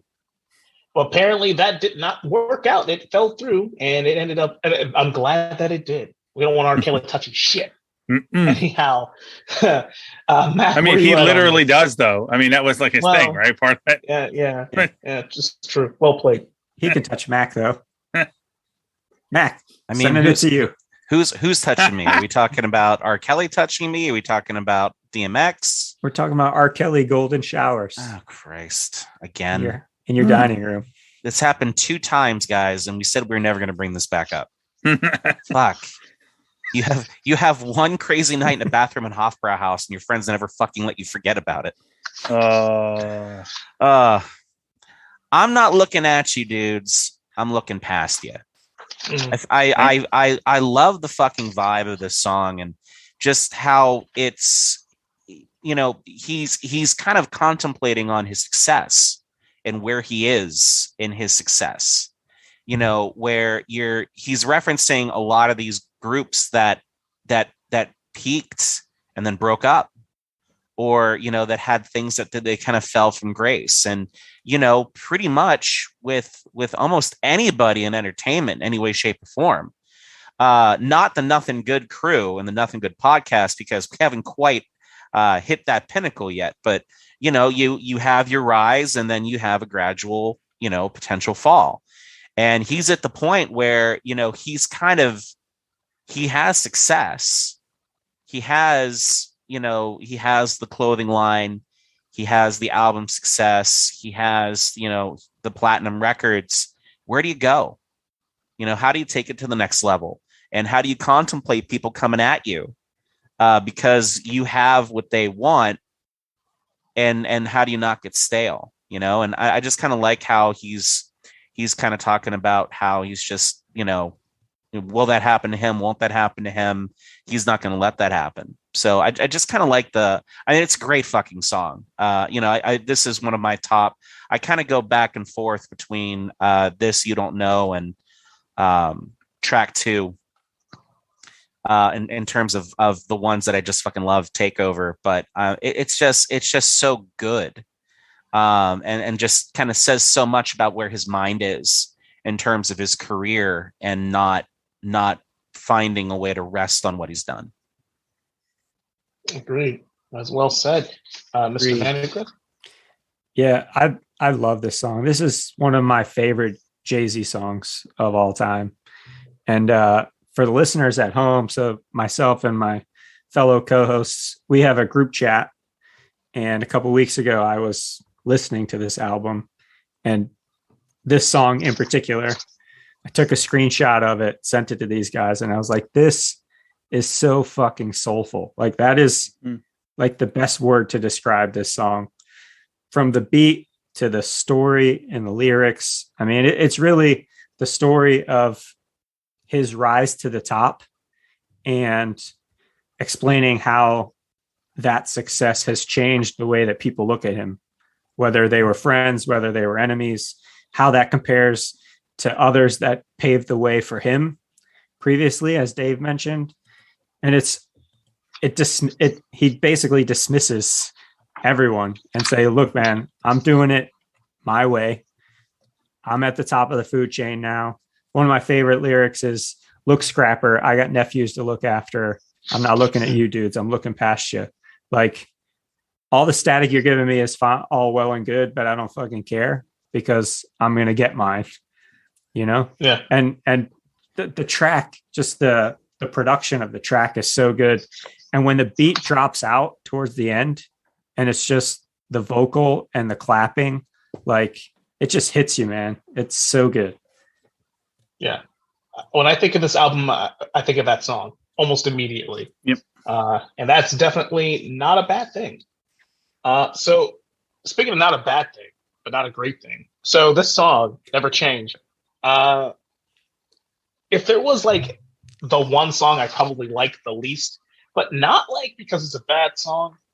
I'm not like, as I've gotten older, I've come to respect it. Never Change is actually a really cool song for what he's saying. You know, this is like a very much like an open, like a journal entry.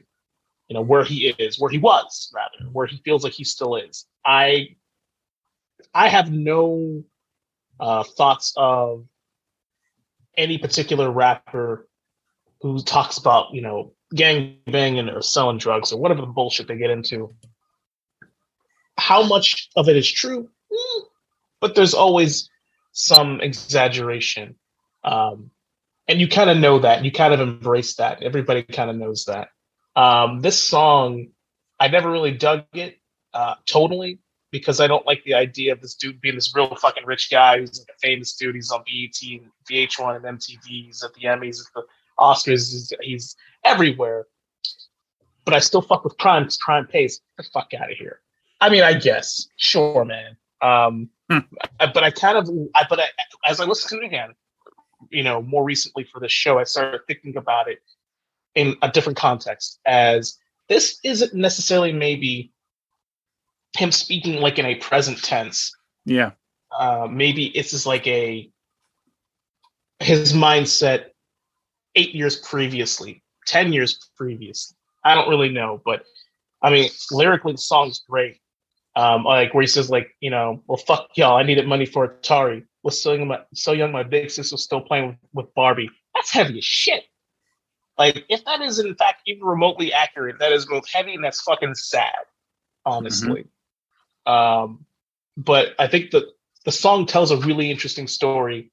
I just don't really dig the song that much, but I think lyrically the song is really good. But anyhow, Mr. Brown, where you at on this?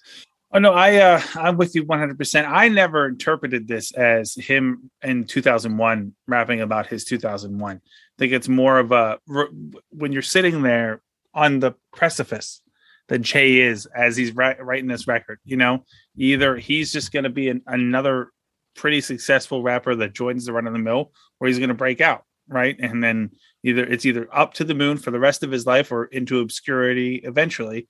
So this is a moment to reflect on where he was at a point in his life, fucking with crime.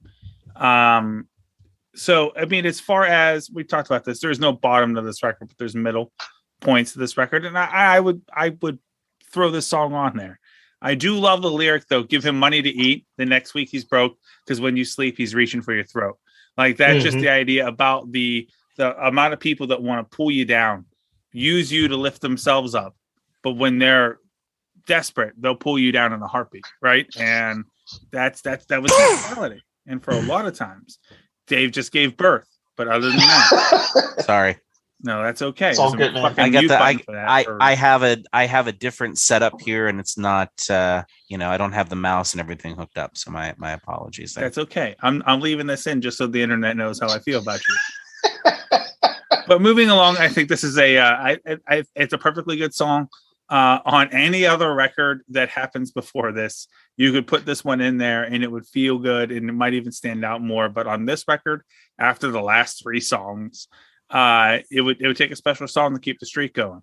So I respect it. I respect where he's coming from. I never looked at it as rich ass Jay was trying to tell us that he's still committing crimes, because he's not directly, not enough that he wants to brag about it. He's in the middle of two court cases when he's recording this album. He's not going to admit to anything else that he doesn't need to, but yeah, could leave it on the table. Yeah, for sure. Mr. Vandergrift? Yeah, I think so. This is one of the few slow jams on the album. And, coming off the high of Heart of the City, it's hard to follow that, especially with a song where he's talking about all the things he did in his past and how that's still him, although in reality, that's not him. I think it's more introspective in terms of, all right, this is where I came from to where I am now. It's an okay song. It's at the bottom of the list for me in terms of the overall album, but there is one lyric that I love in this song. It says, "I'll never change. This is always me, from the womb to the tomb, from now to my doom." That shit's deep. It is, man. That is. What about you, Mac? How you digging? Just take the sound clip of what Jeff just said and just play it right back fucking over. Because that's exactly, I'm sitting here, got it fucking queued up. And I'm like, nobody said it, so I'm ready, good to go. And then fucking Jeff just goes, I just have this, I never change. This is always me from the womb to the tomb, from now to my I'm just flicking you off too. And also, Noah, just for you. Again. Oh. So, nice of you. Actually, turn your head for that. Just so I got one hand down, just making sure. That wasn't a cough. That was just Dave's dusty vagina queefing into the microphone. Listen, man, it's been a dry day. All right. It's just there's a little puff of sand that just kind of came up. It sounded like just a dry old man cough, but out of my taint. Everybody knows that you basically take a Jell-O mix and you only put 20% of the water in, and then you use a car funnel and you get creative. That's how you keep it moist. Listen, you're completely off when you talk about using Jell-O. I try to take those Lipton cup of soup packets and just the seasoning, because it just kind of gives it a nice little tang down there. I thought you were going to go with the extra noodles. That's for my asshole, So when I fart, it's like sprinkles are coming out, and people are like, "Oh, what is that?" That extra crunch factor that really kind of it gives you a little bit of something extra sturdy to sit on too when you sit down on like a hard surface.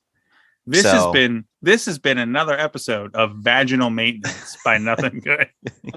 Yeah. What clearly we are not experts at it. And what experts of it we are. So listening to everything you guys said, I think it's just his mindset. When you have a certain type of mentality that has, led you to where you are, and for Jay-Z, it's been obvious success, and you hit a level of success, do you change that? Or do you just try to keep that mentality of what got you there? And that's kind of what I think about the song a lot. It's not necessarily about, I think reflecting or saying that, hey, I'm still doing this stuff. It's just that my mindset is the same as it was then. I'm hustling. I'm fucking working. I'm protecting the people that helped got me there. There's just a lot of that, who I am in spite of the success, in spite of where I'm still trying to go. I'm still that same person. I still have that same mentality to keep pushing, to keep working. And that's always kind of how I looked at this song. And that lyric, I never change. This is always me. So, whether it's him selling crack, if it's him sitting courtside at a fucking Brooklyn Nets game, the mentality that got him from there to there is just it's a steady line. It doesn't waver. It doesn't change. That's just who he is. And that's the mentality that helps him be successful. Well said. We will now move on to Song Cry, which is yet another slow fucking song on this album.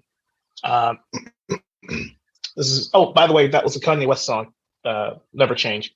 This is Just Blaze. Kanye just fucking produced the shit out of this album. Dude, he did. He really fucking did. Yeah, he put himself on the map for sure. The song, the album is produced like fucking crazy, but Kanye, like every time you're like this.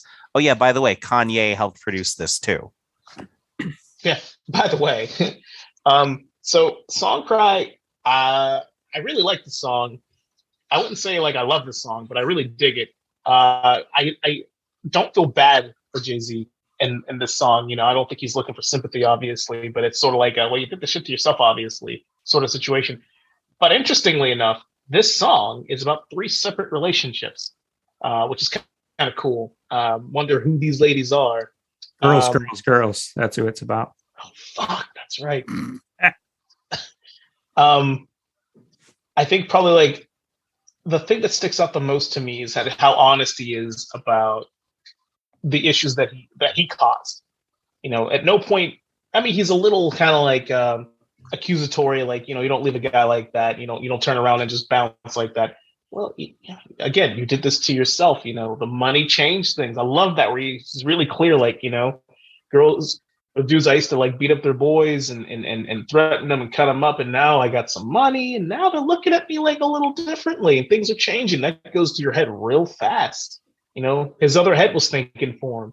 And although I think he won in the end with Beyonce, quite frankly, you know, I like the idea that the whole idea of the song is he's not, I wouldn't say like secure enough or open enough or emotionally present enough to be emotional on this track, but he's going to let these lyrics cry for him because he can't do that.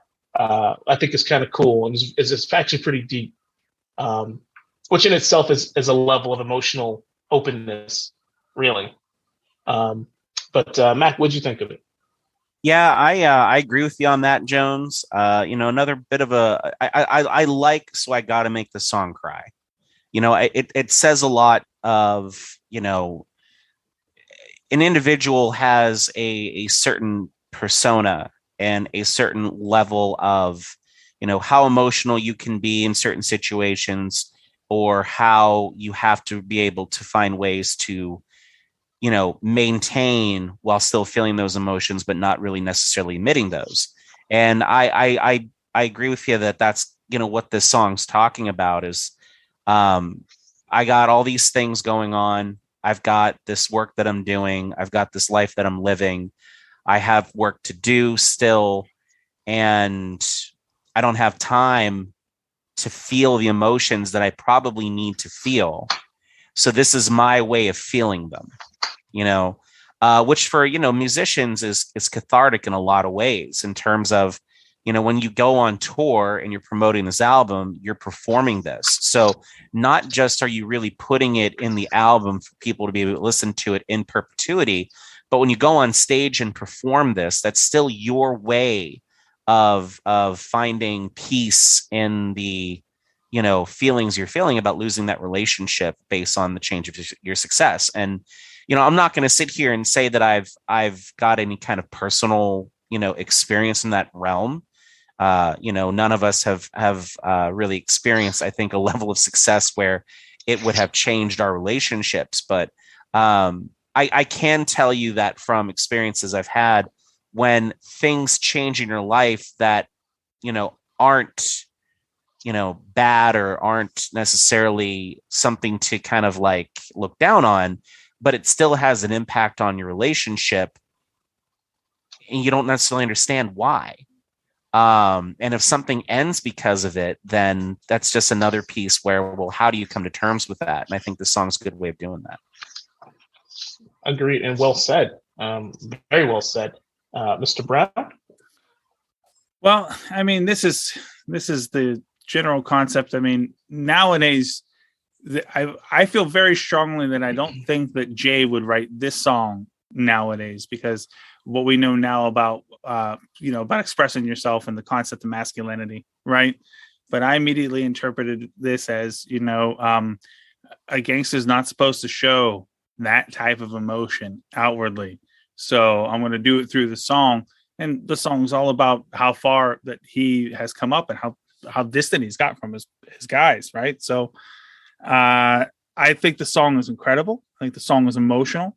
I think it's real. It's a better slow jam than its predecessor, but ultimately I think it's obviously the album, it's like a roller coaster. You need to go down so you can come back up, right? And where we go with the rest of the album, I think it goes there. It's a heartfelt song. It's one of those. He's less clever in this album and the song by design. You know what I mean? This is more expressive than, especially where he was on the front half of this, doing double entendre and being so casual. This is still so cool and so smooth, but it's a chance for him to. It's kind of a weird, not hypocritical catch-22 almost, that here he is saying, I can't see the tears coming down my eyes, so I got to make the song cry. And then he lays himself out there like that. Right. So it's a great jam. Fantastic. Absolutely mandatory to take a stop and breathe it in when you're listening to this album. Oh, I 100% agree. And this is just a good opportunity. Again, this whole album is about just his thoughts, right? Where he's at, what he's been thinking, what has he thought in the past, what he's thinking about the future.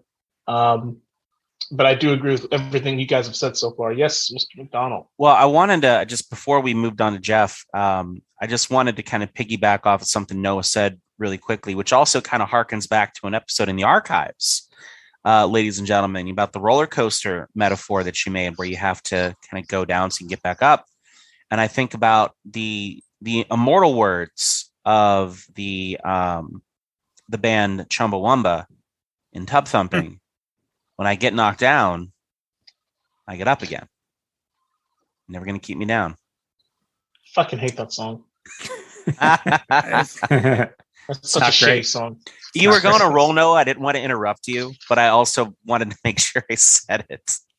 the music Well, matter. thank you for that, Dave. You're welcome. You're welcome. Jeff, what did you think? Wow, And how don't could give me I- Chumbawamba. how I'll could I fucking end this whole possibly thing right now. follow that? I do have a side story about Chumbawamba. We'll get to that another day. Thank God. So, yeah, it's a slow jam, but it's very melodic, and it's the most emotional song on the record. Good, bad, or indifferent. It's very sort of raw in terms of how he's expressing how he feels in a very like intimate situation with his significant other. And it starts as like, okay, it's your fault. Like you completely fucked up. I think when you reach a certain level of superstardom, you start to build up these walls, right? Where you can't, like Dave mentioned, you can't show a certain side of yourself to the public. Yeah. And Jay-Z being an artist, he expresses himself via word, and he does that through this song.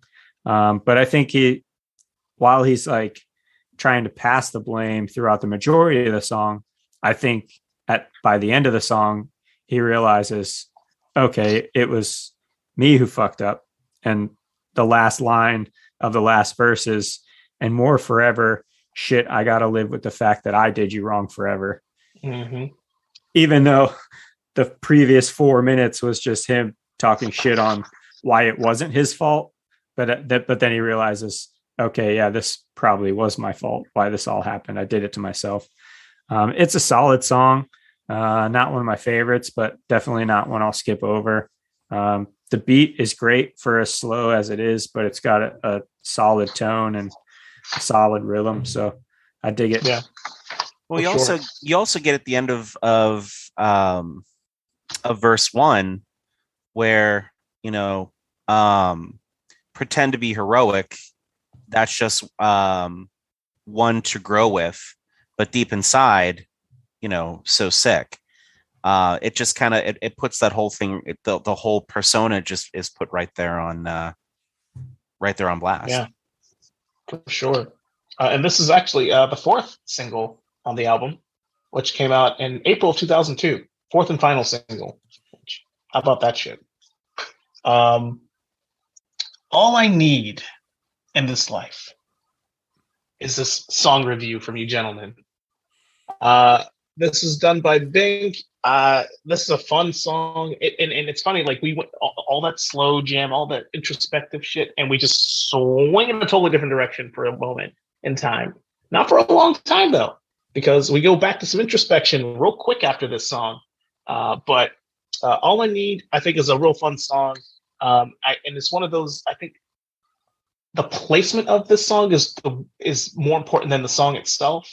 It breaks up kind of that moody, emotional pit that we've kind of fallen in at this point in the album. I think on the surface level, he's saying a lot, but he's not saying a whole hell of a lot outside of what he's been saying. He said the first 4 songs. Probably the best part of this whole song, what I get a chuckle about now, working in the healthcare field, is where he says, I'd leave you relaxed in the hospital looking at MASH for months. Let me tell you something. Working where I work, MASH is on all the time. And Golden Girls. And Gunsmoke. But MASH is on all the time. And I think that's hilarious that he's making that shout out. Mac, what'd you think of All I Need? Well, I think All I Need is, it feels to me like an extension, right, of what we just listened to in the previous track. It's like, okay, I had this experience, I'm feeling these emotions, I'm laying them out here for you. And we all go through that period of mourning when you lose a relationship, but also at some point in time after the relationship's over, you find your swagger again, you bounce back, you realize that life can be lived again. And when he's kind of talking here too about, I guess I got my swagger back. Mama, they said I killed a man. Well, I guess I got the dagger back. And he's just kind of, I think, kind of taking himself back that, you do move on. And, maybe I'm not looking into this the right way or anything, but that's kind of how I felt about it, is that it feels like it's a nice composition to, what we had in the previous song. No, I agree. And I think I don't think there's any wrong way to really look at most of this, or really any music. It's just how you interpret it. And I don't think your interpretation is wrong. Mr. Brown, what'd you think? No, I would second that. I think all I need is a good compliment to pick us back up off of that really introspective spot, especially knowing what's coming next. It's a kind of the pep up before we get super wrapped up into the next song. But yeah, it's like the bounce back from the downside of the song cry, right? So it's a good song. I think it's interesting because he sets you in such a vibe with the down stuff, right? That you almost don't want to come out of it. And you're unexpected when it does come out of it. So I think that's, if I had one criticism to levy on this record, that's it. I think the vibe changes are, they're not sudden, right? But you get into a pocket and it's so good that you don't want to come out of the pocket. Then you're used to the new pocket and then it pulls you right back out of it. So, but it's a great song. Fantastic. Not my top 5, but then again, too, there aren't bad songs everywhere. No, everything's pretty much good. It's just what's in the middle. Jeff, what'd you think? Yeah, I like the song. It brings the tone of everything back up. It brings the beat back up. It's sort of like a playful song on, all I need is my Roca wear, my Nike Airs, mean buckets, Amadale in the club, couple of ducats, couple of chicks by my side. Like it's sort of like the player side of Jay-Z. Mm-hmm. Although what I find really comical now looking back on it is all I need in this world of sin is me and my girlfriend. Ha ha. And then we get Bonnie and Clyde 03 once he's with Beyonce. And they make a whole song where all I need in this world of sin is me and my girlfriend, which is Beyonce. Right. Yeah. Because So that shit comes full circle. It really does. He really fucking won that lottery. Yeah. Anyhow, Renegade. So, dude, this song's so good. It's so fun. And again, going back to what I said earlier, typically Jay's albums get several features on, at least 2 or 3, sometimes more.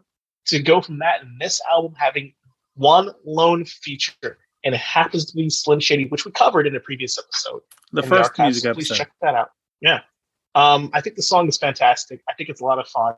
I think on like a technical level, Eminem absolutely fucking shredded the shit out of Jay-Z.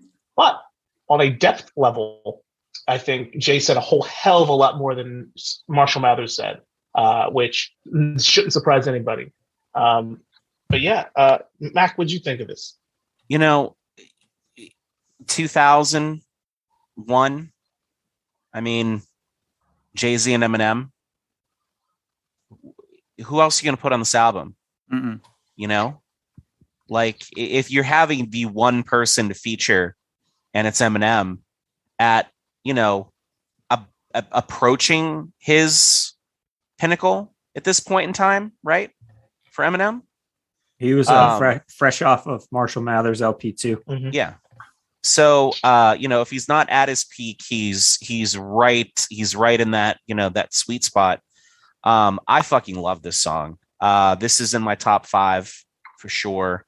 And yeah, Eminem is just amazing. I mean, it's fucking fantastic. It's great. Yeah. What else can I say about it? It's two people at the peak of doing what they're doing and fucking just killing it. Well said, Mr. Vandergrift. Yeah, I echo what everybody said thus far. I mean, this is one of my favorite songs off this album, off any Jay-Z album. I mean, when you have two guys at the top of their game, it's hard to not make magic. And if you look at how the previous 11 songs went and how Jay-Z has built himself up to song 12, and then he puts Eminem on there, and then he's in Eminem's shadow. I mean, it's fucking peak Slim Shady. D12's Devil Knight had just come out a couple months prior, which is a fantastic fucking album. If you haven't listened, I recommend you go listen to that. But it's so good, and their styles are so contrasting that it makes it such a unique listen. But at the same time, it's like, all right, let's hurry up and get through this J verse so I can get to the Eminem verse after the first one. But it's a great song through and through. I would play that shit on repeat then, and I'll play it on repeat now. Easily. Mr. Brown. 100%. The song has no business being on this record and being as incredible. And it's so interesting because it's like a tale of two parts of the record. You have the entirety of the blueprint. It's almost like, and you lift this thing out of it, and it's just like a fucking snapshot into 2001. I'm a motherfucking spiteful, delightful Eiffel is just an incredible imagery there. And yeah, like you guys said, it's 2001. It's both guys at the peak of their early part of their careers before they become, frankly, immortal in the lexicon of music. Unbelievable megastars, never to be touched again. And this is when they're both on their way up. I mean, after this year and this era, they are who they are, and they get to be who they are forever, no matter what anyone says. Or if they never release records for the rest of their lives here when we record this album, they'll always be on the Mount Rushmore of hip hop. Both of these guys, and they're on a track when they're both still hungry enough to really use the opportunity. So, yeah, it's fucking it's legendary shit. Is exactly what it is. A legendary. That's probably the best way to word it. Just I drove by the fork in the road and went straight. Fucking love that shit. Mm-hmm. It is the most accurate depiction or description of Jay-Z's career and his life. Two different directions. Fuck that shit. Going straight through everything, grabbing everything on the way down, on the way up, I guess. See, I did that in life once and ended up putting about $2,000 worth of damage to my car. So, I mean, I get it, but I also don't get it. Fair.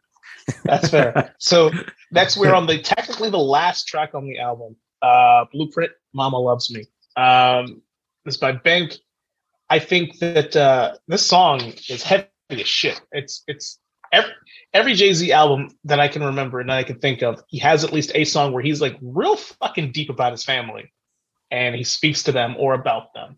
And they're usually very introspective, very honest, very raw.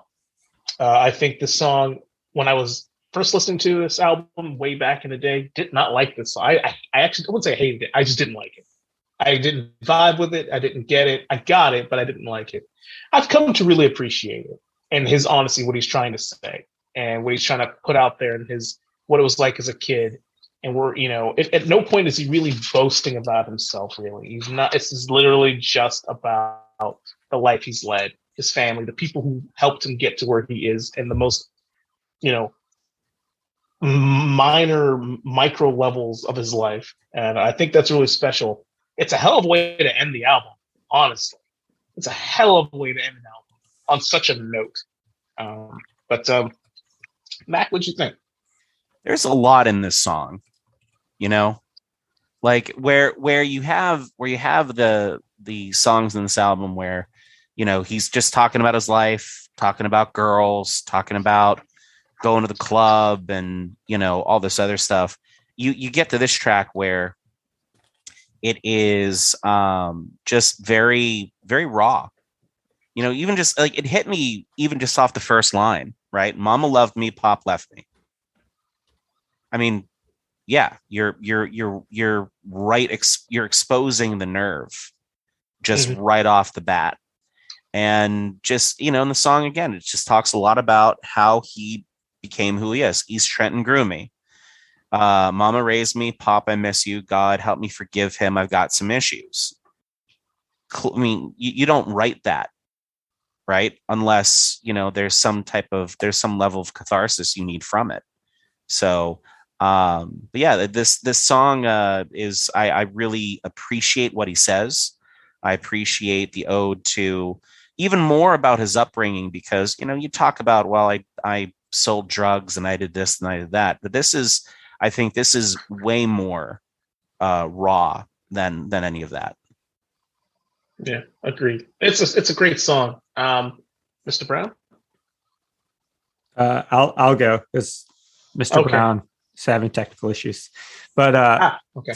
Yeah, so I'm on the same page as you, Jones. When I was younger, I didn't really /appreciate the song for what it is or what it was.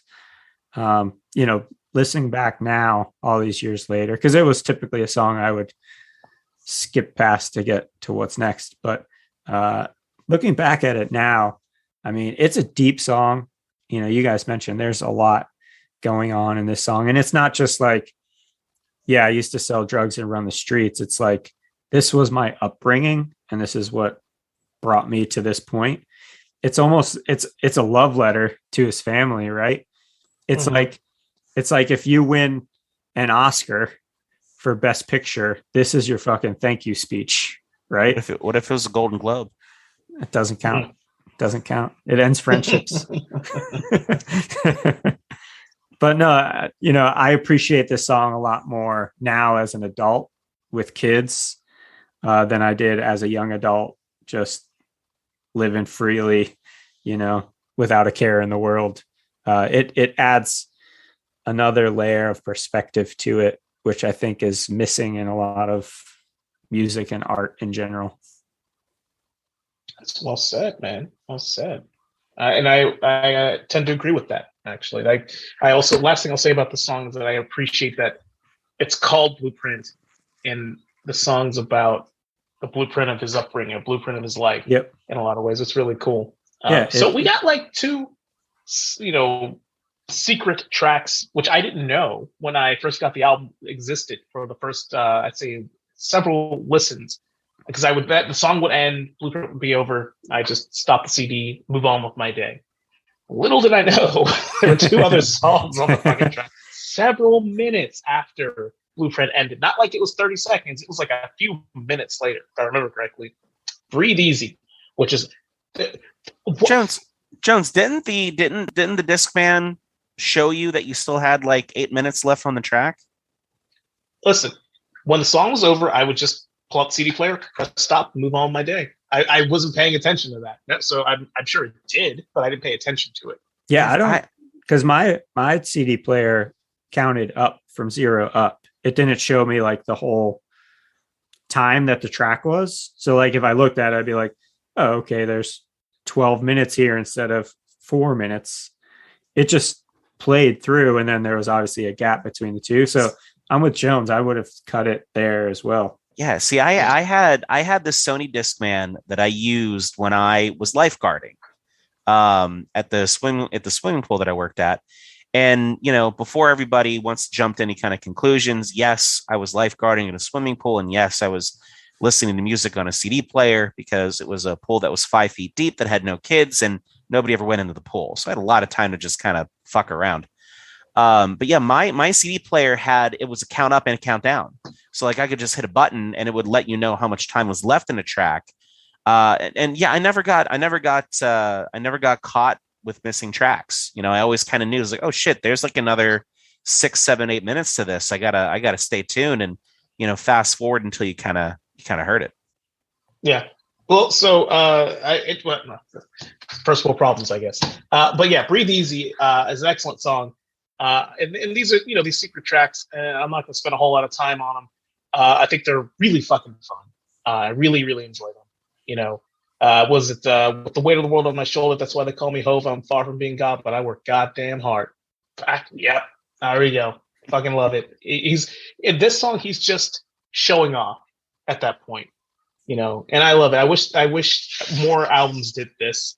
But Mr. Brown, what'd you think of Breathe Easy? Oh no. So I have to be the counter to Mac. I never knew there were hidden tracks at the end of this record until I went back to listen to it in Spotify some year, because he was off of Spotify for a long time. So I think it's when he came back last year, right? He was all in for Tidal. Mm-hmm. That worked out well. He was making cash money off that. And then they discovered it. So I was really, really happy with this and really impressed. Sometimes you get weird shit in those hidden tracks, but I thought it was great. It's so interesting that the subtitle of the song was Lyrical Exercise, because it's exactly what it is, and it hits. And I fucking love it. I thought it hits the album hits its own strive here at the end of the record again too, with Blueprint and then these last two tunes. So yeah, absolutely great stuff. Yeah. Mr. Vandergriff? I'm a big fan of this track. One, it gives you insight into his creative process, because the way he writes or doesn't write is a lyrical exercise, right? He memorizes as much as he can. And it's just a solid track. It's not like overly complex in terms of the lyrics or anything, but suckers get your weight up, not your hate up. Mm-hmm. Yes, damn right. Mac, what'd you think, man? I like the mindset that he kind of has in this song, in terms, and when he's, I jogged to the graveyard, spar in the same ring, everything that we kind of have in verse 1, with the weight of the world on my shoulder, I run suicide drills over and over with the weight of the world on my shoulder. That's why they call me Hova. I'm far from being God, but I work so goddamn hard. I wake up the birds, just that imagery, right? That's like fucking Rocky type shit. And I know he references Rocky, in the album as well. He's also just with it being an exercise, he's also letting you know, I'm this fucking good for a reason. It's not natural. I mean, it is natural, but I fucking work at it. I work really fucking hard at it. I'm working way fucking harder than any of you are doing. And that's why I'm here. And I like that he kind of like says that in this. Yeah. I agree. The song is it's again, even the fucking extra tracks are fucking bangers. Get the fuck out of here with this shit.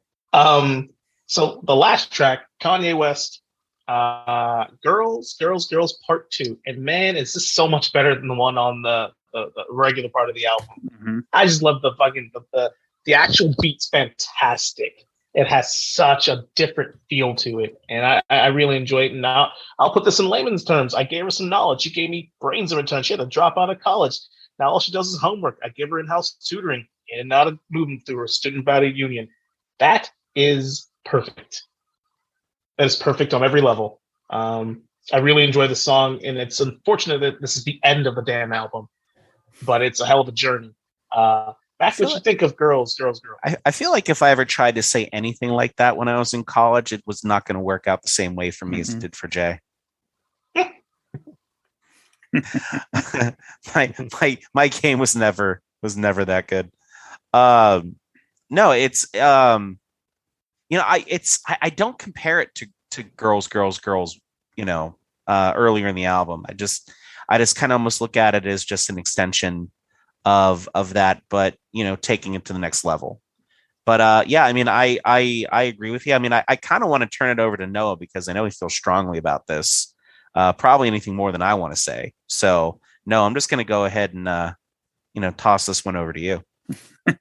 No, I think it's the only thing I have to say that we haven't covered is that it's a goddamn travesty that this wasn't in the middle of the record and the other version was, because this has just so much more edge and has so much more attitude to it. And I'm so pissed at myself that I didn't know this was here for 20 years. So fucking ridiculous is what this is. It's excellent. I think it's almost like to the point, and very few albums will give this to you. and really it's deserved, but there's so much good shit on this record that it's easy to get fatigued by the time you're getting on a straight listen to, and you get to this and it's there almost like as a like you said, it's a shame that this is where the record is over, but in a lot of ways it's like it begins again here, because it's easy to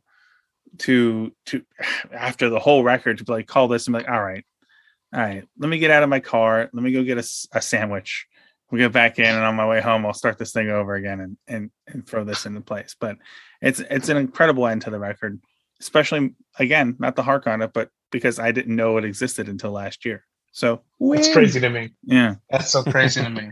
It's awesome. I think it just has more to say, where I think the first version of the song more objectifies. I feel like this one goes a little bit more into, in the first one, it's almost like he's trying to, it's one of every type of girl. And in this one, you almost feel like he's talking about some people that are much more specific.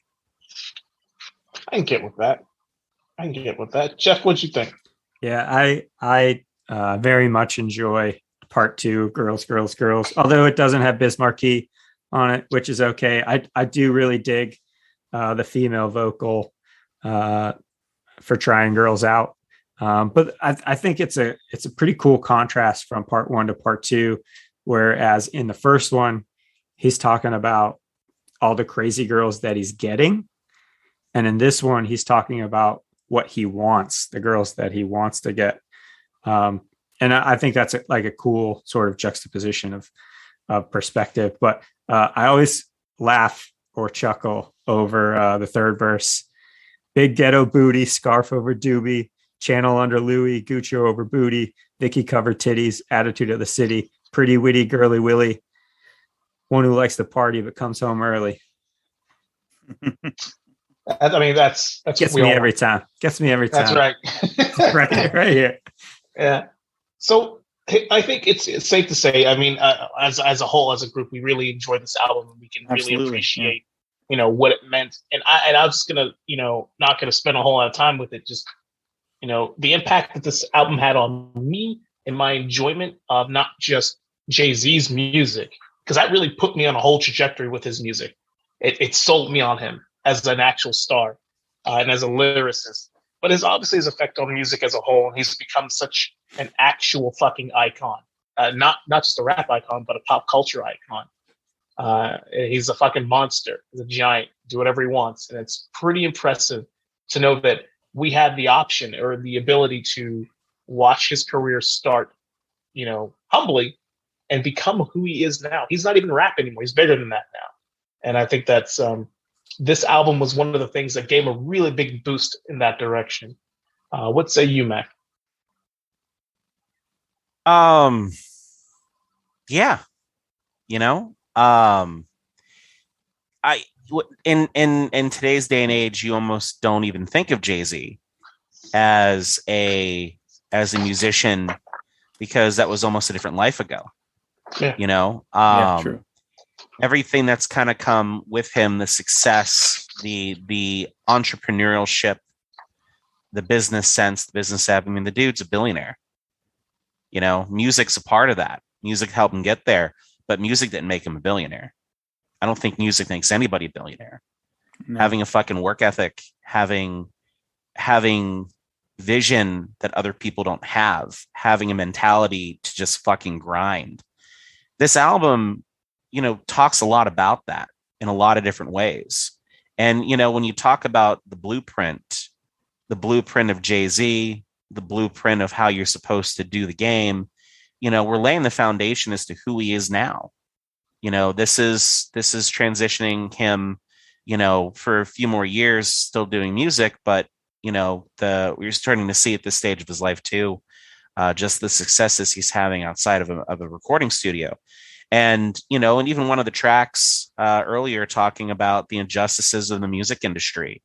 And, he recognized and wasn't even fucking, I think he was mad about it, but I also think he realized that if he was going to become who he really truly meant to be and who he wanted to be, he was going to have to rise beyond music. And, I think the blueprint talks about how I got from where I am to where I am now, which is ultimately then going to lead me to where I'm going.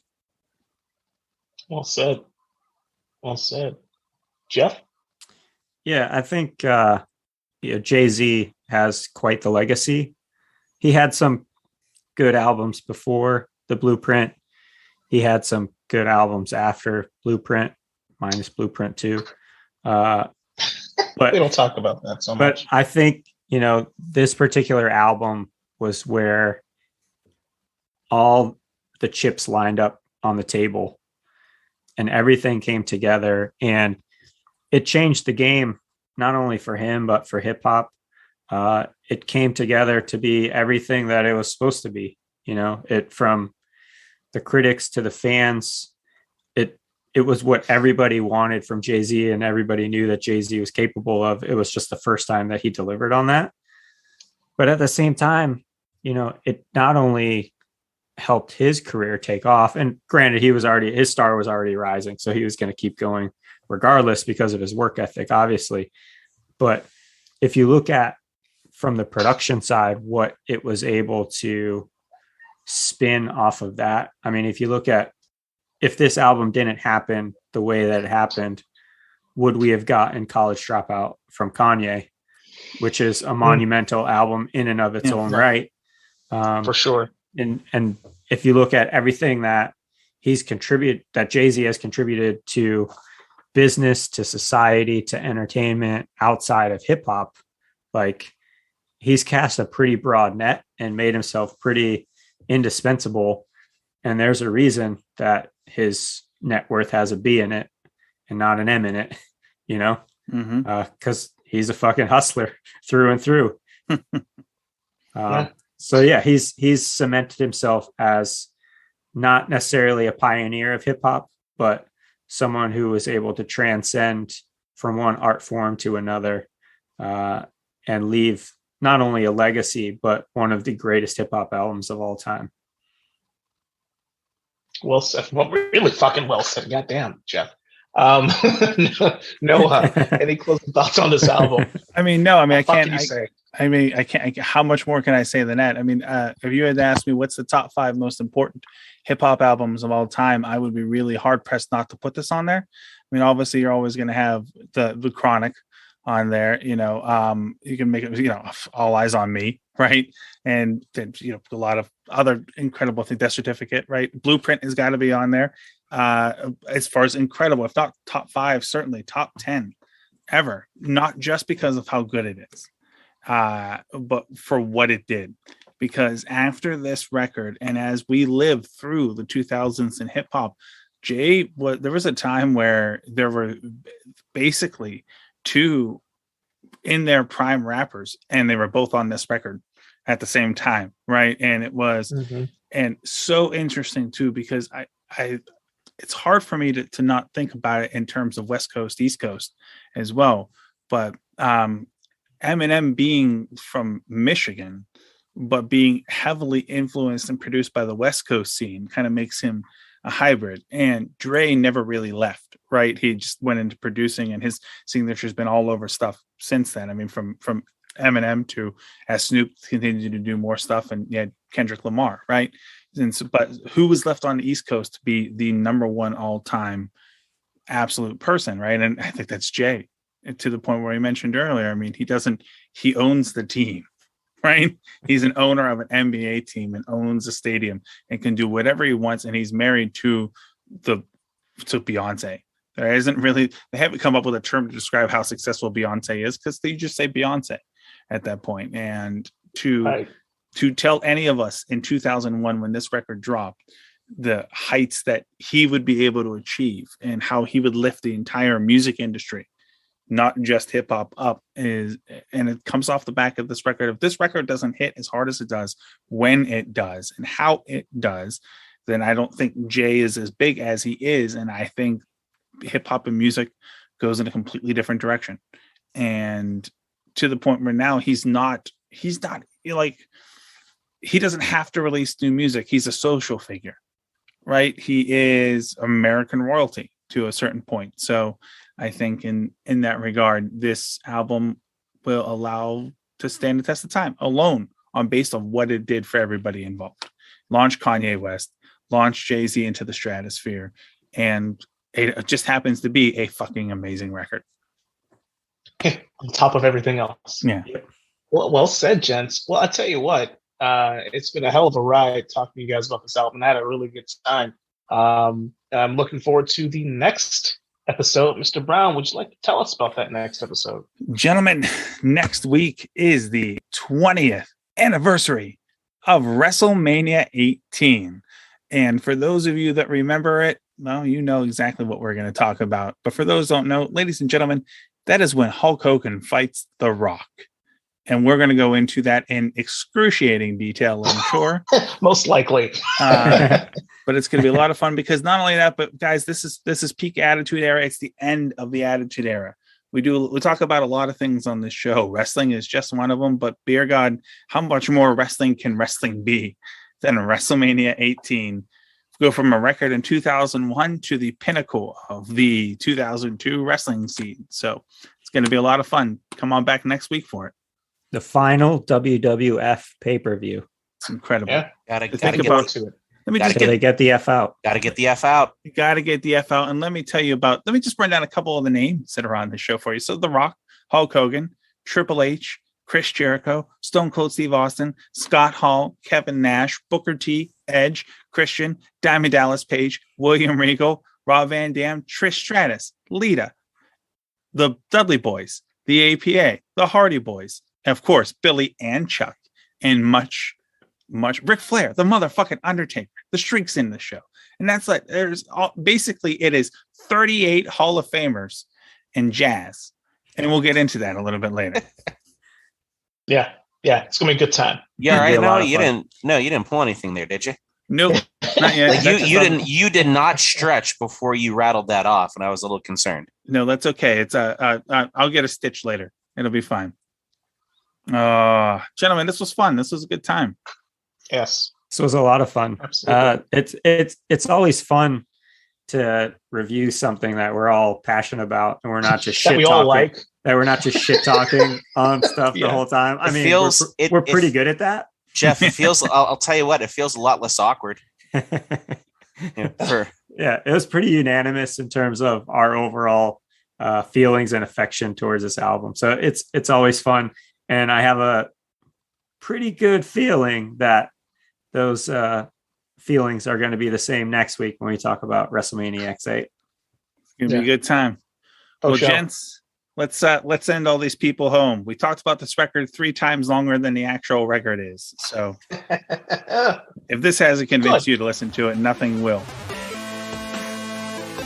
Hey guys, thanks for listening. And if you liked what you heard, please be sure to tell a friend or two to check us out. You can follow this podcast on Apple, Spotify, and much more to make sure you get the latest episodes and all of our cheeky shenanigans. And don't forget to check us out on social media.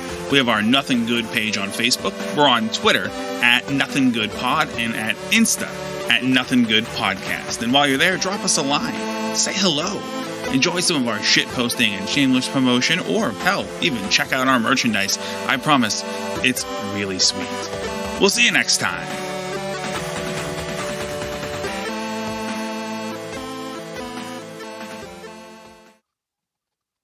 Nothing good.